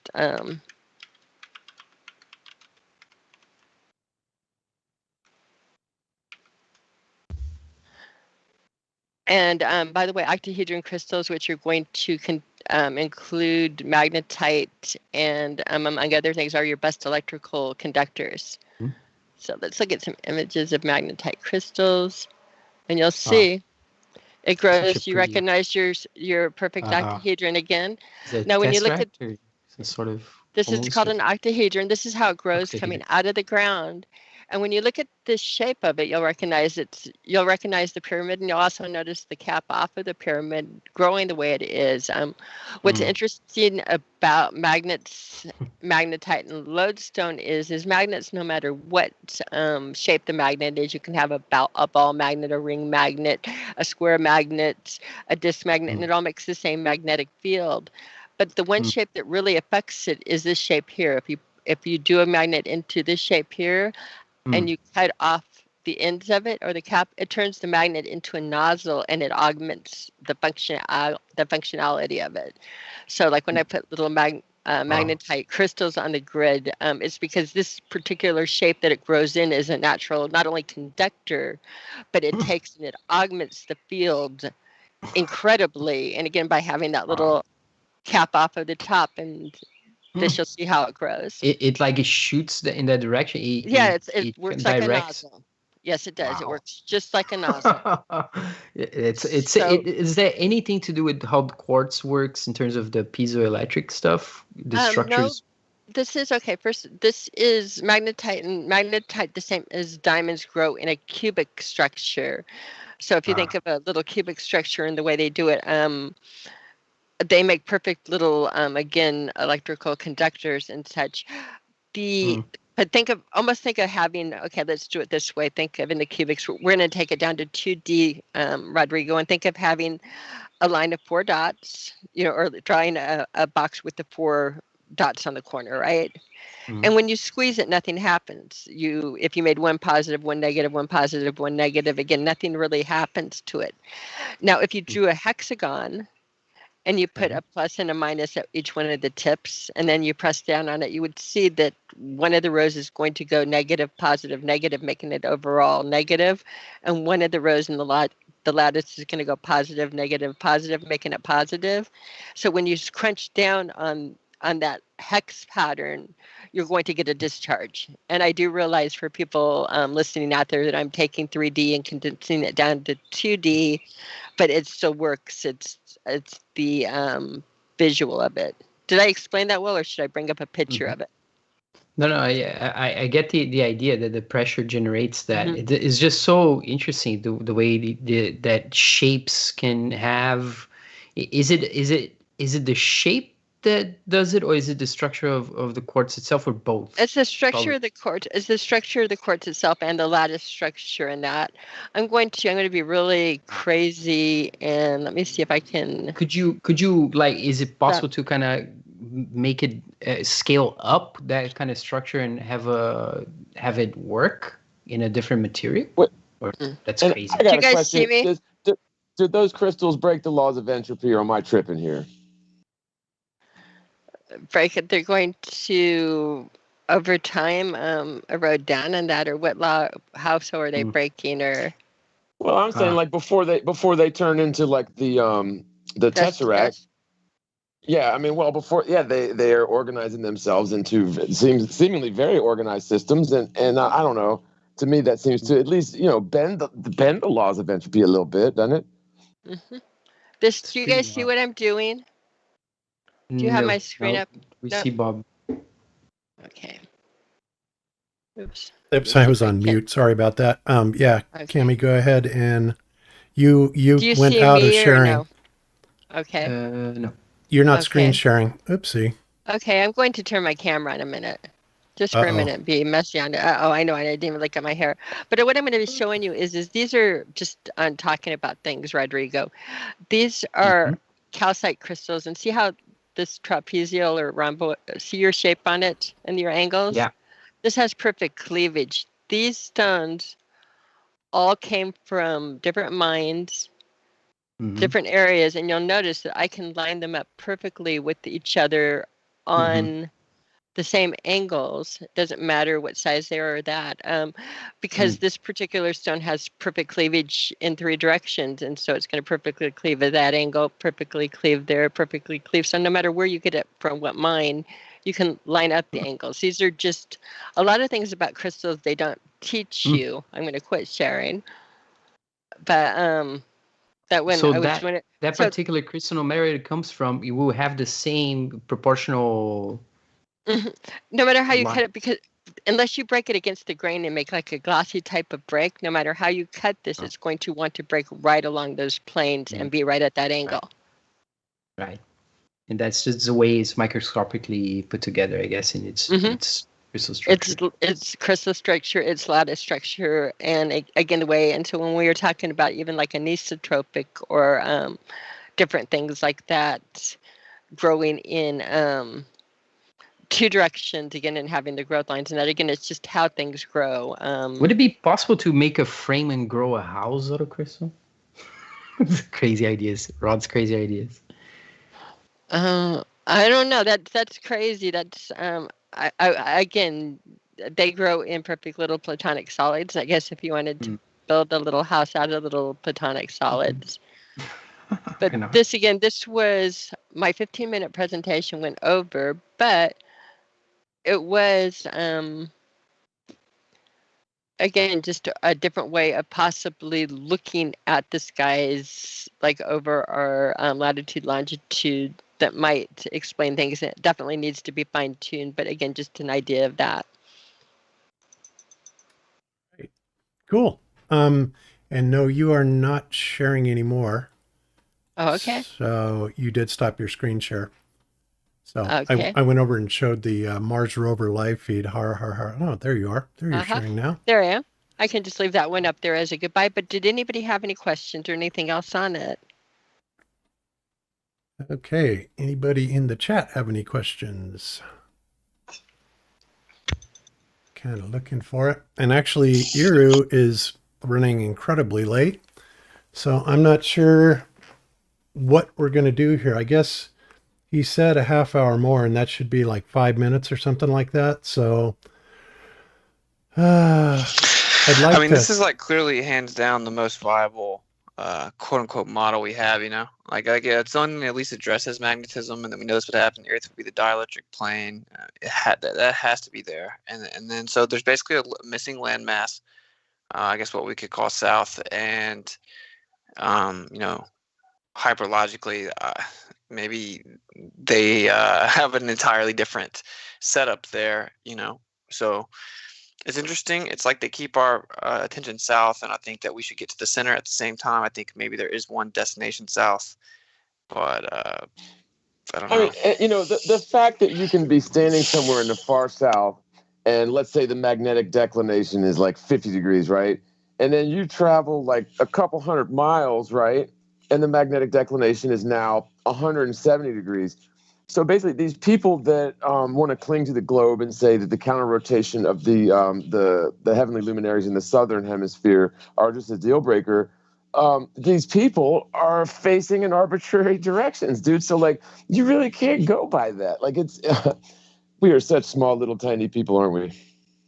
The sky looks like just a perfect representation or perception of a magnetic field. And there has to be a background medium, so it's just all swimming around us in this perfect cycle over top. It is, and it would be again a looping feed, and again and the center almost like a heartbeat or a vortex feeding the tides. And that again, Zach sent the picture of it all. It all lines up almost too easily as far as with again the four corners and the different pieces of it. The edges give it away, right? I think. The edges when I thought the four corners was the loop in the middle, but again, when you drew out the pattern, it distinctly popped out the corners. There was no doubt. Again, this pillar and this pillar popped. Again, the quadrupole in the center, and it popped out corners, which I'm guessing you would, if you were going to establish the pattern at all magnetically, you would have pieces of land at each one of the corners. And of course, at the poles or the pillars. And then again, your tree of life down the middle. Yep. So it's wild. It's wild because like this is the field's not even properly identified at highest levels of quote unquote academia, and there's one actual field like perpetual energy, and that's magnetic fields, right? Like magnetism, the answer's right there. Like literally just looking at magnetism and then trying to understand the realm that we live in, it's right there in front of us. It's the only field that there is. I agree. I think it is type of, and again, what we're looking at here are all your ferric patterns, but you have your para, your rotation, and your dia, which runs 90 degrees up and down. So I believe with your dia, you explain again, if you put in your Gaussian plates here and here on your Gaussian plates and your discharge, and again, it works very, very easy as far as having that acceleration downwards on your dielectrics, 90 degrees perpendicular to the ground, which is how things fall and we read it. And then you have your para, your objects that are para that follow that rotation, much like it was shown on knit needles, or that things are going to rotate and orbit around. That's the para part of the field. And again, it's a rotating part picked up naturally all the time. And Pharaoh again is your reaction to your irons. Your one that you see is Pharaoh is what everybody always thinks of as magnetism, because it's just your reaction to things that have iron in it, and it makes that sticky attraction that you feel. But just because that attraction is not there does not mean that it's not having a magnetic reaction or a permeability to what's going on there. And again, put like copper, watch copper dance on a plate, or watch a lot of different things with that. And I guess, it would, of course, like, I guess for lack of a better word, like culminate, but there would be like a vortexual movement in the middle, and then you know, coming all the way from the top up there where we glimpse into basically a ferrocell in the sky. That's what the star trails are. And then you come down from there and you have that drift that's all coinciding with the entirety of the field over top of the dielectric plane, standing to reason reciprocating below it as well, but of course we perceive above it. Oh, perfect. And there goes Globebusters with the knit needles. Okay, I was just going to ask you guys if you saw I just turned it off, so let me turn it back on. It's fabulous with it. Showing again your para rotation. And again, these are going to have a rotation against the center pole. You'll notice they come. Yeah, it's Don Pettit. Don Pettit doing, this is showing A little bit different. It's not your about electrostatic paramagnetic rotation perfectly. Now put that around the pole here. Your center one, you're not seeing my pole, but we'll go back to that in a minute. You can tell also that the airplane is falling here because of the way the bubble, in my opinion at least, how they're in a 0G airplane to make this happen. Yeah, because they can't make it perfectly, you know, right at that 0G point where, you know, it's dead in the middle of any bias either direction. But, you know, nevertheless, you know, even planets would do this too, if you really think about it. Eventually they're going to be drawn in and they're going to succumb to that so-called gravitational force, just like the water bubbles are being drawn in to the electrostatic charge on the knitting needle, right? Okay, now, but go back to my drawing. Go back to my screen. Okay. You're not sharing anything. Oops, we'll do it again.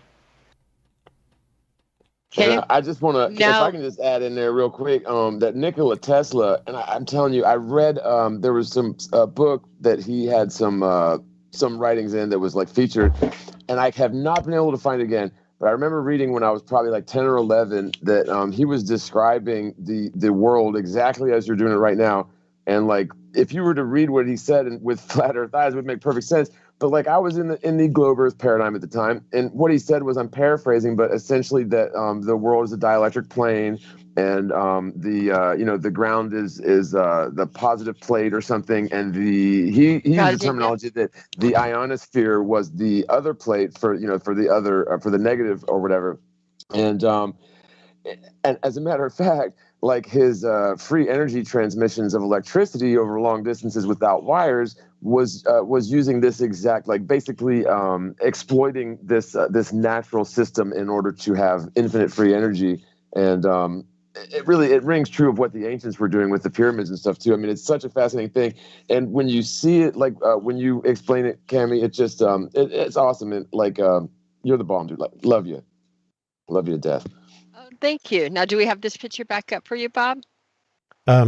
Yeah, you are sharing and presenting. Yes. Okay. Now I want you guys to pretend like the knitting needle is the vortex down the middle here of it. So you see my cursor. And now we're looking at our magnetic fields and that are again created by the things. We are down here. But if you watch the sun and the moon as they go up, they're hitting, again, these magnetic fields, but they're spiraling in and out and bouncing between this and these fields. So as they come lower, they're getting closer into the north.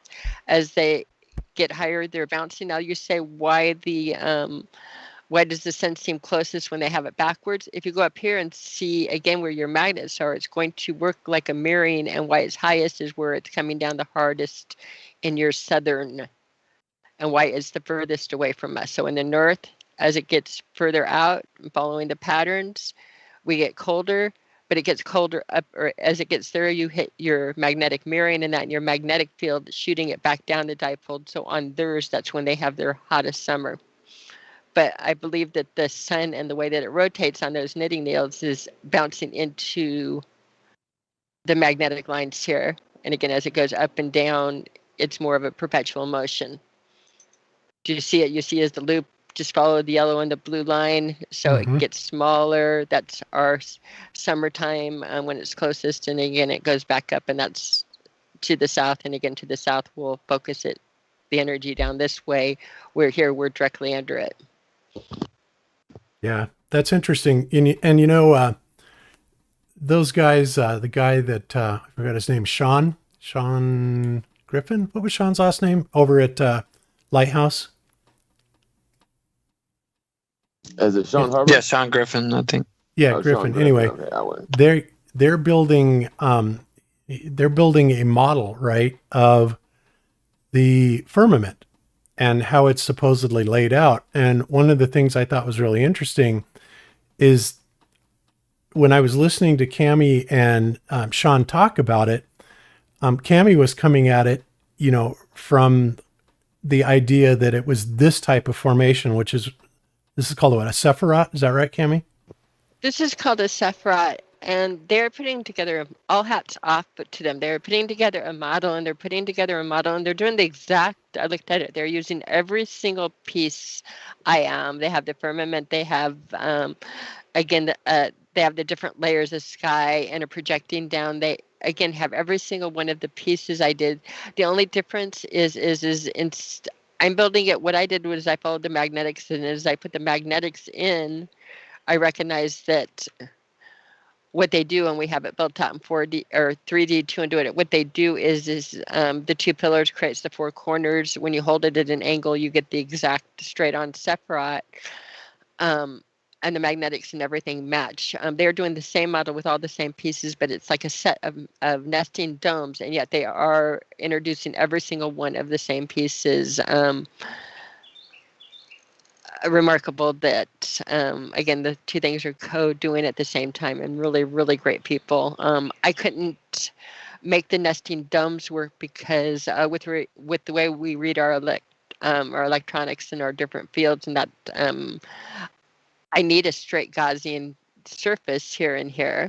So your Gaussian surface here, your Gaussian surface here, Bob, in order to produce, again, the field that we have and that we observe. And having the curved surfaces, I couldn't do it. We can have a dome that's an atmospheric dome, but we need the straight surfaces in order to match what we see in reality, or what we read in reality, as far as, again, 10 volts per meter and the different phenomena that we see. Yeah. Cool. So I'm going to leave that up a minute. You can take it up if you want, but I need to take a 1 minute break, and I'll be right back. Okay. That sounds good.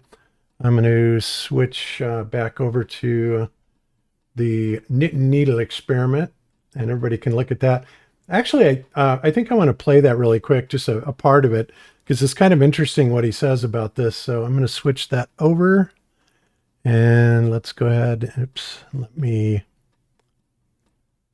do this. Now you guys should be able to see that now. Reference a couple of knitting needles, and not that we have a lot The audio is kind of low, guys, but there's some other neat things you could do. maybe I can turn on the CC. So watch this. So here I have a piece of paper, and I rub the knitting needle with a piece of paper. And this knitting needle is a polyethylene knitting needle. It's 8 millimeters in diameter. And now I'm going to take a syringe with a little Teflon cannula. I'm going to squirt drops of water out, and look what happens when those drops of water get close to that charged knitting needle.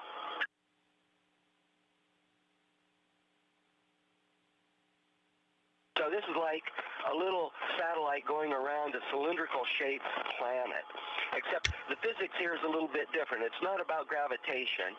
It's about charge forces.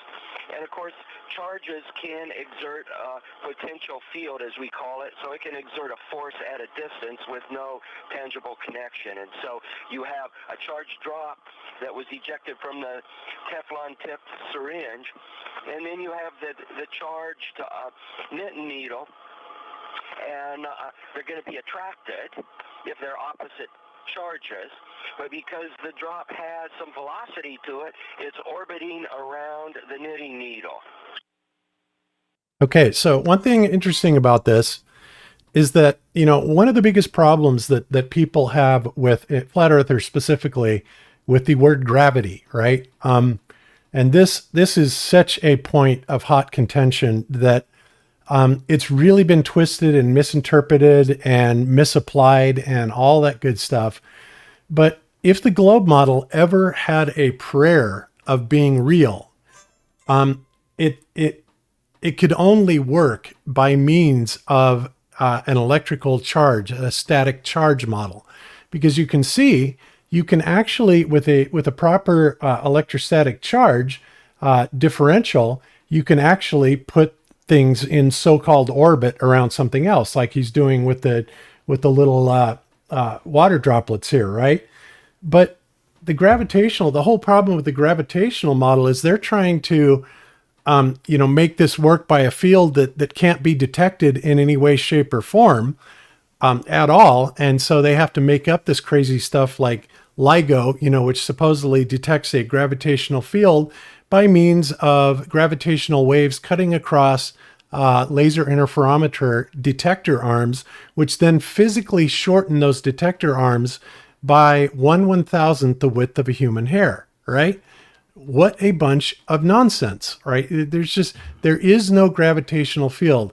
And obviously we would also have the gravitational field affecting not only saltwater lakes, but freshwater lakes, but it only seems to affect the oceans in general. There may be some minor exceptions to that, but for the most part, not a chance. So this is what mainstream wants you to believe, is to get this type of idea in your head. And the reality is the only way it would ever be possible is by the electrical charge potential difference between Earth and other bodies. Now, here's the thing. Still, I mean, not with this demonstration, right, Bob? Because this is highly irregular. The droplets are all over the place. True. Like what we see in the sky, the stars don't even have relative movement. Like there's no parallax. I mean, it's really odd. It's so strange. It's hard to explain it. But yes, I mean, electrostatic charge, that's a reality, and this disproves it. It's totally undeniable, and that's what Don Pettit here sounds pretty smart. He knows what he's looking at, and he says flat out, this is not gravitation. This is what they have to do to demonstrate something that resembles, in a way, what they claim is going on with their solar system. But woof, I mean, you're giving them lots of slack here. I know what you're trying to do, but I am absolutely giving them a lot of slack. There is no doubt about that. But that's what I'm saying, that, and this is also where the guys from the Electric Universe are coming from, right? But, like I said, just looking at this simple demonstration here, it tells you that ultimately, they're going to say, things go a lot slower because things are so much bigger, yada, yada, yada. Yeah, I get that.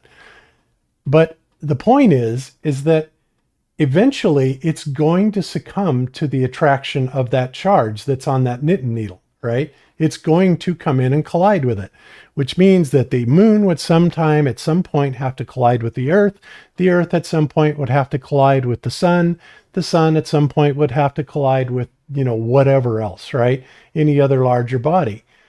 There is no perfect equilibrium. And one of the things that Brian Mullen pointed out, which, was absolutely, a fantastic point, is that when they take these orbital dynamics and calculations into consideration, well, first of all, they can't do a three-body problem, so they do it in a two-body problem.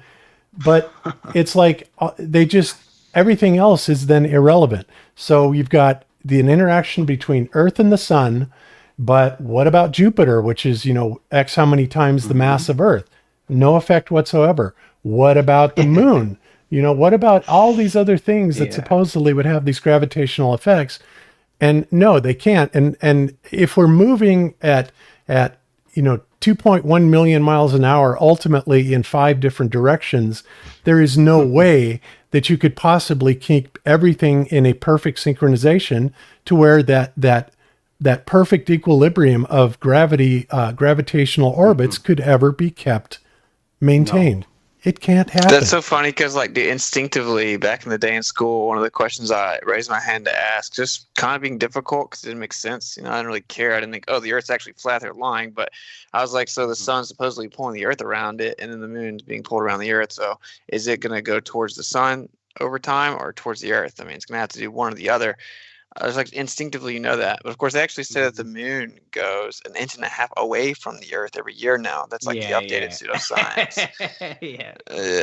So it's just funny thinking about this, right? And even if you give them the slack that Bob gave them, it really just decapitates them. It's basically like leading them to the slaughter, because we know electrostatics is 10 to the 39th power stronger than supposed gravity on like the smallest scale here locally, and you can never isolate that variable, and you can never actually independently manipulate and vary that and then also exclude for it to isolate gravity much weaker. So the current fairy tale is literally that like it just changes when you get out into magical space. And once it gets way bigger, gravity takes over and electrostatics is gone. Because if they did just absorb the truth about the electrostatics here locally, it could in no way explain supposed movement of planetary bodies. Like, it literally would have no chance of doing it. It's way too weak. So they've just hijacked, downward acceleration, used the big scary G word, deified it, and then said it's magic on the big scale. But actually addressing this truth is a huge flat Earth weapon, in my opinion. Yeah, absolutely. And that's just the thing. Well, anyway, so getting back to my point, well, this is where this big hatred and denial of something that, it amazes, people like me and Austin and a lot of, other people that can see very clearly that, whether you want to call it gravity or not, there is a downward accelerative bias. There is one. There's no denying it. You can't make anything work in the relative density disequilibrium model without it. And even the math, we can do mathematics for, projecting ballistic, objects perfectly. But in order to do that, we have to have that G variable in there, okay? Which, granted, only describes this downward accelerative force, whatever is causing it. Of course, if you've been following this channel, you understand that I don't believe the idea of mass attracting mass at all. And in fact, all the experiments that we've ever seen are extremely marginal, or they just don't work at all. And, that's one thing that I've never been able to buy into. So, we, of course, came up with our incoherent dielectric electrostatic model, right? Which we are able to demonstrate how that actually can work and how it can actually act as this downward accelerative force called gravity. In fact, and actually, go ahead. No, go ahead. Yeah, like bees do it for us, right? Like literally, yes, they bees do it for us. Bees is a problem for supposed gravity as is currently defined, and for this strictly density equilibrium thing. It's a problem for both of them. The bee's not aerodynamic, and the wings are really, really thin, right? And so, of course, just based on density, based on this magical acceleration that they defined this other way with space and time bending, right? Like, it falls down. So what changes it? What changes is its resonance, its vibration. So that actually, quote unquote, would defy, what would naturally take place with equilibrium being sought. So you've manipulated one singular variable and you've affected directionality, so much so that these things can go through crosswinds of like 60 miles an hour. So that right there, the conversation over. That's a naturally occurring phenomena. Exactly. They isolate themselves from the outside. Whoops, I'm sorry. Sorry, I cut you off there. But I was just curious how the bees can do that. Does that, when they make this kind of resonance bubble that makes them kind of float, does that give them some sort of kind of cushion against the wind? Yeah, basically it's like a little aura of protection around them, if you want to say it like that, which makes a lot of sense with how, like, when you get real nervous around bees, they'll like sting you. Well, like, you're sending out these frequencies, you're messing up with their flight path, bro. Like you're literally messing with them, and they can go right through the wind. It's wild. It's like they have a little UFO bubble, Yeah. Yeah, exactly. And the old adage that the only reason that the bumblebee can fly is because nobody told him he couldn't. It's actually kind of true, right? But what was that guy's name, Bob? The Russian guy that was flying around in the the stand-up, I don't know what you call it, but yes, I know who you're talking about. I can't remember his name, but yeah, we've shown that video here several times. And what he did is he took this thing supposedly and made shutters out of scarab beetle wings, because they have some sort of natural interaction. And, there's all kinds of interesting little demonstrations that you can do. But again, these people say, look for it in nature, And one thing that we found out in nature, especially, as I was, pressing on to prove the electrostatic gravitational model, if you will, was spider ballooning. And it's been a while since I've shown this video. I think I'm going to play this for everybody. But so amazing. This is incredible. What I'm going to play for you guys here, if you haven't seen this, this is absolutely incredible. And, you know, most people don't realize this, but, you know, some of the best aviators on Earth don't even have wings.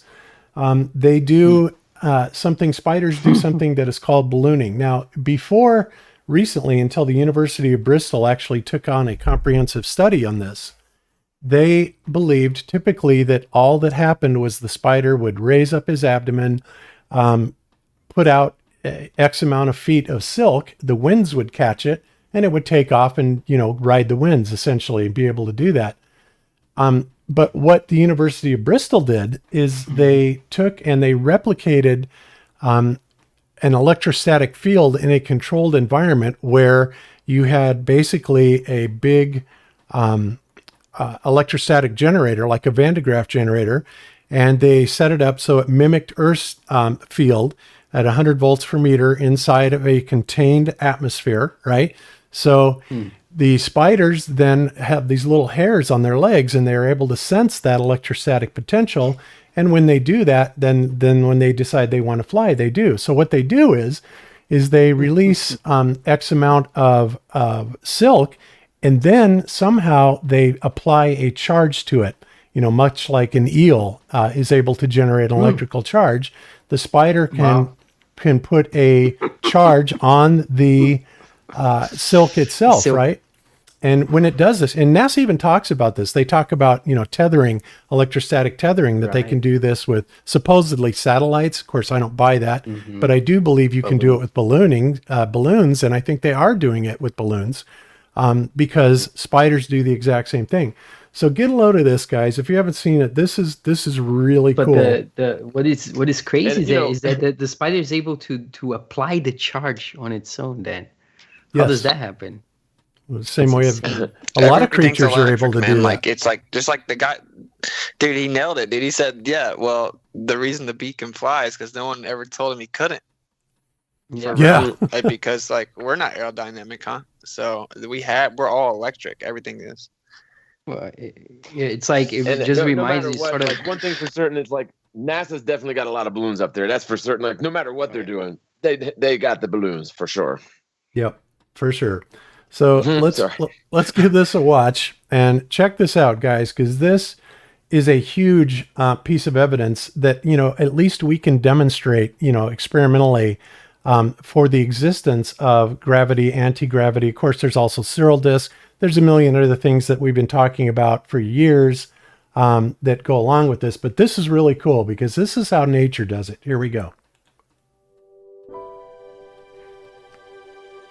Of all the great flyers the world has ever known, it may come as a surprise that one of the best aviators in the animal kingdom doesn't even possess wings.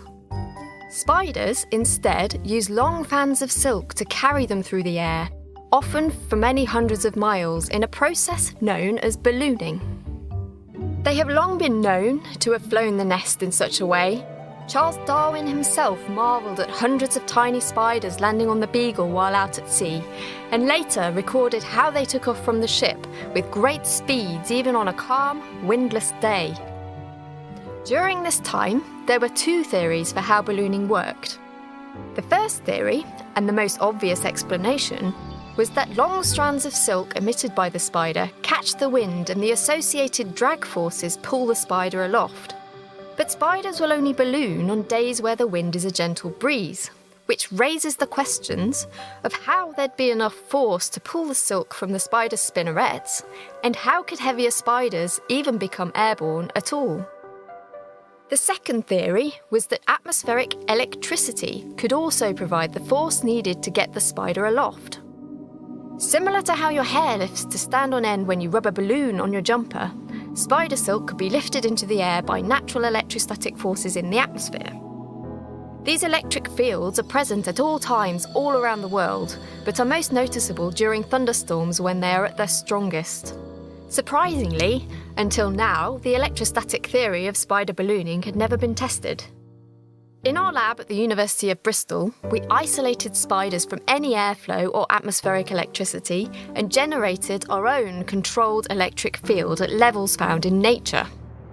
In response, the spiders began to change their behaviour to perform tiptoeing, where they straighten their legs, raise their abdomen and release silk. This behaviour is only ever seen when a spider wants to balloon. Furthermore, once the spider was aloft, its altitude could be controlled by turning the electric field on and off. This demonstrates that spiders can balloon using electrostatic forces alone, but in all likelihood, they would use a combination of both wind and electricity to balloon in their natural environments. Hey guys, I paused it because I don't know what you're doing, Cami, but are you seeing the spider video or are you seeing Cami's video? I think the spider video. Yeah, spider. Oh, that's so weird because I'm seeing Cami's video. Oh yeah, I'm just playing with the mic. Pretty cool. You put that. I'm watching the spider. All right, no problem. As long as you guys can all see it, that's cool. I will continue on. It's almost over. Here we go. So how do the spiders detect these electric fields? In this experiment, it was also observed that the minute sensory hairs on the spider's exoskeleton were similarly moved by the electric field. We can then infer that spiders can feel the charge in the air using the same sensory hairs they would use to detect a breeze. The results of this study show us that electrostatic forces could be an integral part of spider ballooning, and by fully understanding the mechanisms behind it, we can better describe population dynamics, dispersal, and ecological resilience, all of which are important for global ecology.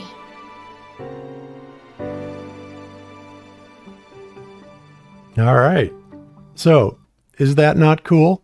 Yeah, other than the hard G word at the end, it was dope. The gravity Global word? Ecology. Yeah, she had to get that in there. You always got to get the stamp of citizen. Yeah.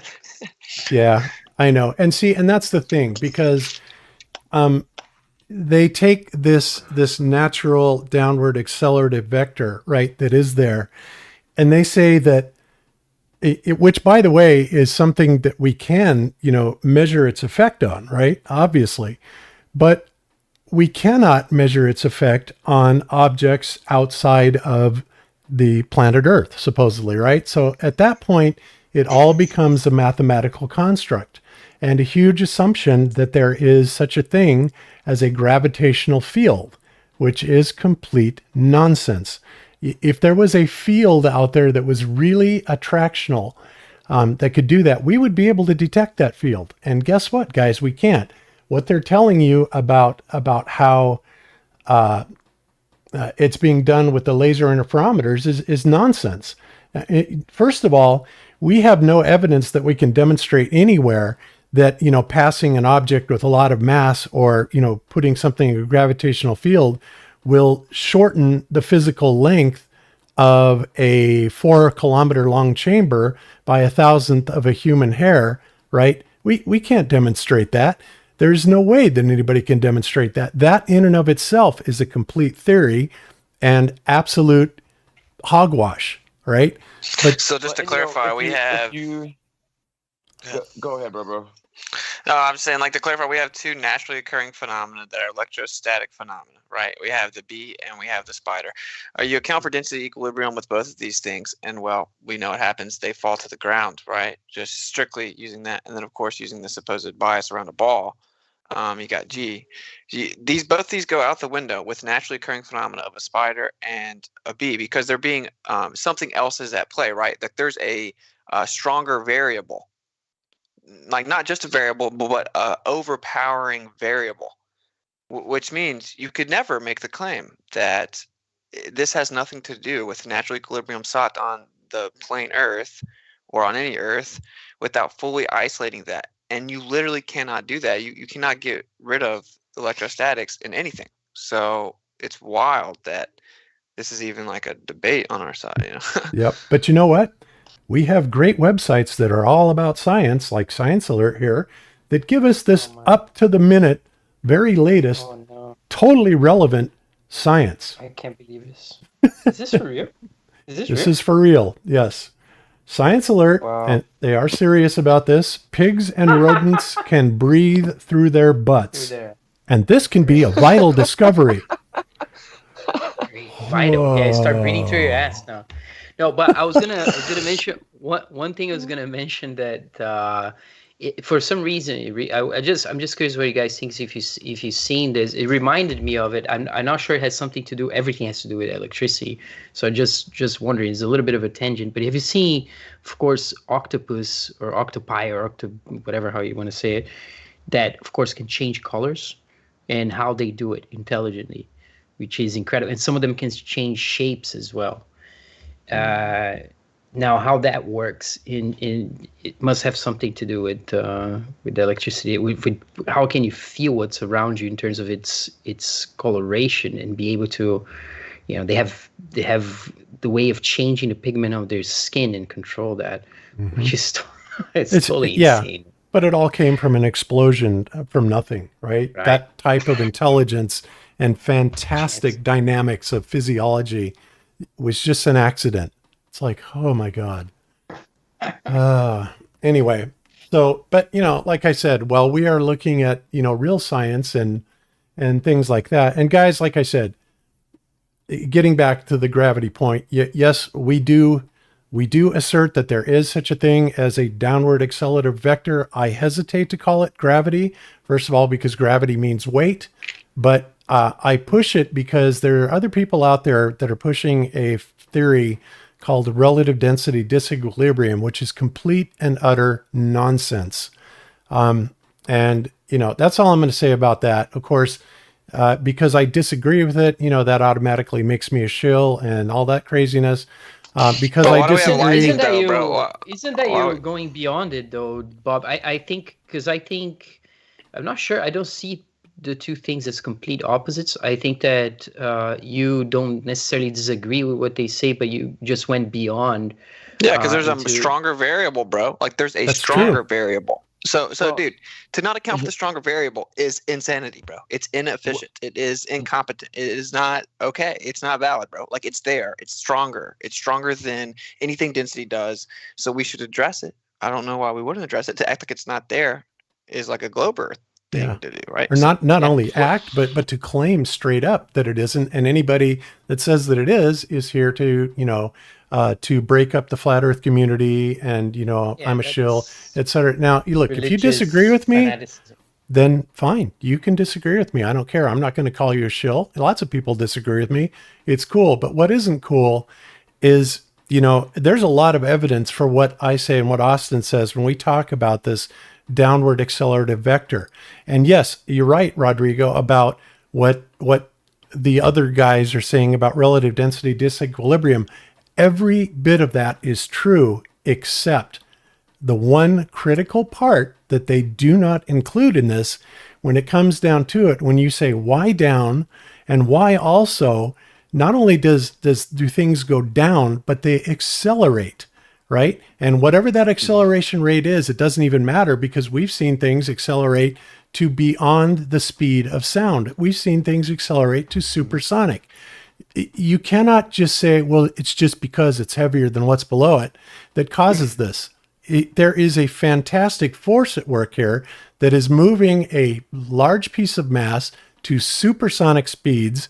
This is something that is absolutely there, and you cannot just say, well, it's just because.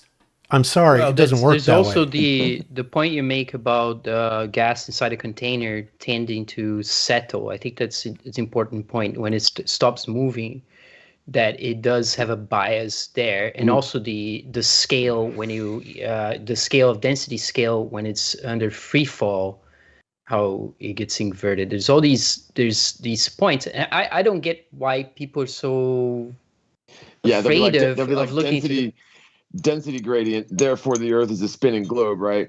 It's like, what's the big deal? What's so funny to me, though, crazy. For the longest time, for like all of history, gravity was merely a theory. There was no experimental evidence for it, period. Like there was nothing. Gravity had nothing. And when we like publicly like humiliated gravity, what did they do? Well, they got LIGO to come out and do what they do best and lie. And they said basically that what they saw was a perturbance on a chart. And they if you go back and watch the press conference, they convinced themselves that this perturbance on a chart was evidence of a gravity wave from like billions of years ago, billions of light years away. And it's funny because they don't even claim to have evidence of gravity. Their claim is that they convinced themselves that they did. And they don't even lie about it. They're actually honest about that part of it. Dude, it's hilarious. So basically, like we started poking the holes in the nonsense that is gravity, and then they're a little meeting, and they get their order from above, and they're like, okay, lie, go. Just go make something up, bro, because they'll buy it as long as you say it's like the highest level of academia. We have 3 naturally occurring phenomena that need to be addressed. Hand wave dismissing them is stupid. We have spider ballooning, we have bees, and we have lightning. Right, we have like a positive charge over top of the Earth. And we have a lot more than that. We have scarab beetle wings that do all. Yeah, we could go on all day on that. But what we have is wild. What we have more than like anything, and what gets me is what sets the vector. Y is down, down, up and down are anything but symmetrical. We have the volts per meter. Again, incrementally rising, coming off from the ground. We have this vector, again, that holds it, and pretending the vector isn't there, that's 90 degrees, again, parallel to the plane. On doing it with consistency, you get into craziness. I mean, it's something has to set what makes down, down. In other words, relative density is nice once you have your settled container, but what is responsible for setting the direction?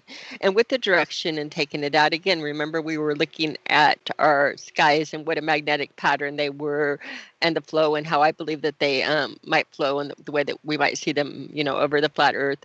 And when you look at that and go into astrology, you can also, when matching up the planes, put other things into dynamics with it, that redshift, which they're reading as Doppler or acceleration away from, can easily be explained magnetically, that if your stars are crystals that have poles or whatever, north and south, a redshift and blue shift would be a denotation of the tilt of the pole.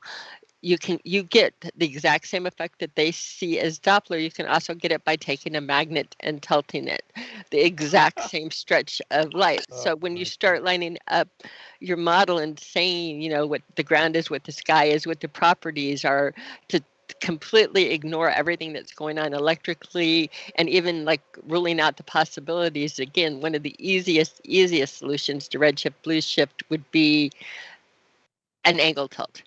Just like that. And go ahead. It's above and below. They're both going to the center. Right. Yeah. So that's what we get. Like if you look at a magnetic field, you have your inertial plane, your dielectric plane, which is what we live on. Everything's going to that point, above and below it. Right. So this is exactly what we experience. And looking at the model magnetically, it's a little bit more complex than a simple. I mean, because you have the 2 dipoles at the edge and the center in there. So you actually have an interplane system that's, again, I say it is bouncing the sun and moon between the tropics and doing a lot of interplay with the fields. But again, it's like a heartbeat. It's pushing, again, look at the tides and that. They feed right through it perfectly. And your electrics and that. And again, saying that no up and down exist and that it's just relative density. Is confusing. It's just confusing at the highest level. Oh, you got my screen on the screen. And I'm so sorry. Like I was having a battle with my mute button, and the mute button won. But I'm so glad, Cami, that you brought up redshift, blue shift, because didn't you know redshift, blue shift? Therefore, the Earth is a spinning globe. Like for sure. Like, don't you know anything? Oh. Am I presenting? Can you present? Heard that before? Yeah. Did you want to present something, Cami? Sure. Let me go ahead and share this again, because while we were doing redshift, blue shift, or whatever. Because Arrow isn't going to be able to make it here. So we'll do this, and then we'll close down the YouTube side so we can talk about the other kind of thing real quick. But we're running pretty late, but that's okay. So it'll be a little bit extra long show. Hopefully everybody can stick with us for a bit longer. If not, you have to go. I understand. So let's go ahead. And are you sharing now, sweetheart? Yep. I am. Can you present me? There should be just a white screen. It's pretty boring. What am I seeing? Just a minute. I'm making colors right now. Well, no, I see your screen. I see your screen showing the Mars thing. You're sharing the wrong screen. You're sharing the playback screen. Okay. Watch this. And now, do I see it or no? Now you got it. All right. Okay, what you have on here, I just have on my desk, this is right in front of me, and I took my camera from the computer and just put it on top of a light box. This is a piece of mica here, and I've got a little. Can you close your chat window, Cami? Yeah. Close the chat window right to the right. Yeah. There you go. There you go. Thank you. Okay. And this is what he was watching me play with earlier. Is this is just a little piece of mica. I've got a Polaroid filter underneath it, but talking, red shift, blue shift, and bringing colors out and things. This is. Oops. There we go. I am pulling colors out with a Polaroid filter just by changing the direction of light hitting this piece of mica. So I pull it out. There's your mica. There's a filter, put it in. By just changing the angle, I am shifting. Oops. And it works backwards in this screen than it does on the color, but I'm shifting the color and position just by turning a Polaroid filter, which is just a little filter with a little lines drawn through, so light can only enter in one direction. So again, you get into red shift, blue shift, and light shifting and the optics of it. They all happen in nature quite abundantly all the time. If our sun is putting out a radiation field and polarized light, and that again, we can explain so much about our eclipses, our twilights, all of the different things just start falling into place automatically on the model. But this is again just playing a light box, a little piece of mica,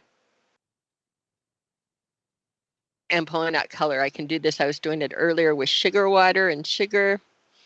You can do it with tape. You can do it with anything, again, that you can kind of look through, and something that has a growth pattern, which is called anisotropic, or longer in one direction than the other. So light changes depending on how you do it. And again, this is just a completely clear material. There's no... It's just where it's hitting the filters, and you're changing how you look at it through the light. Beautiful.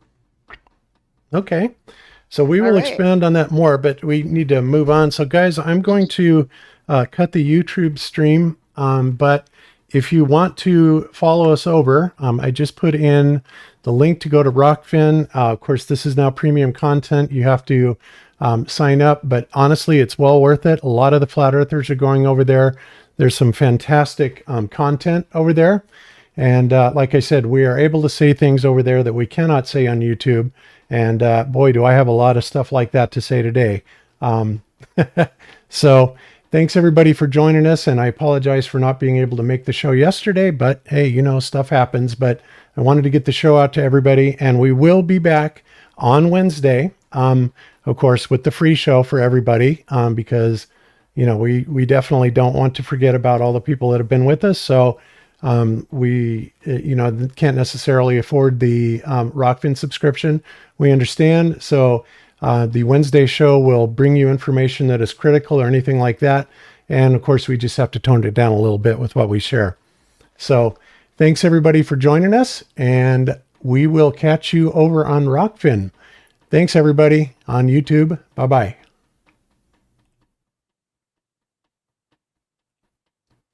And okay, and there went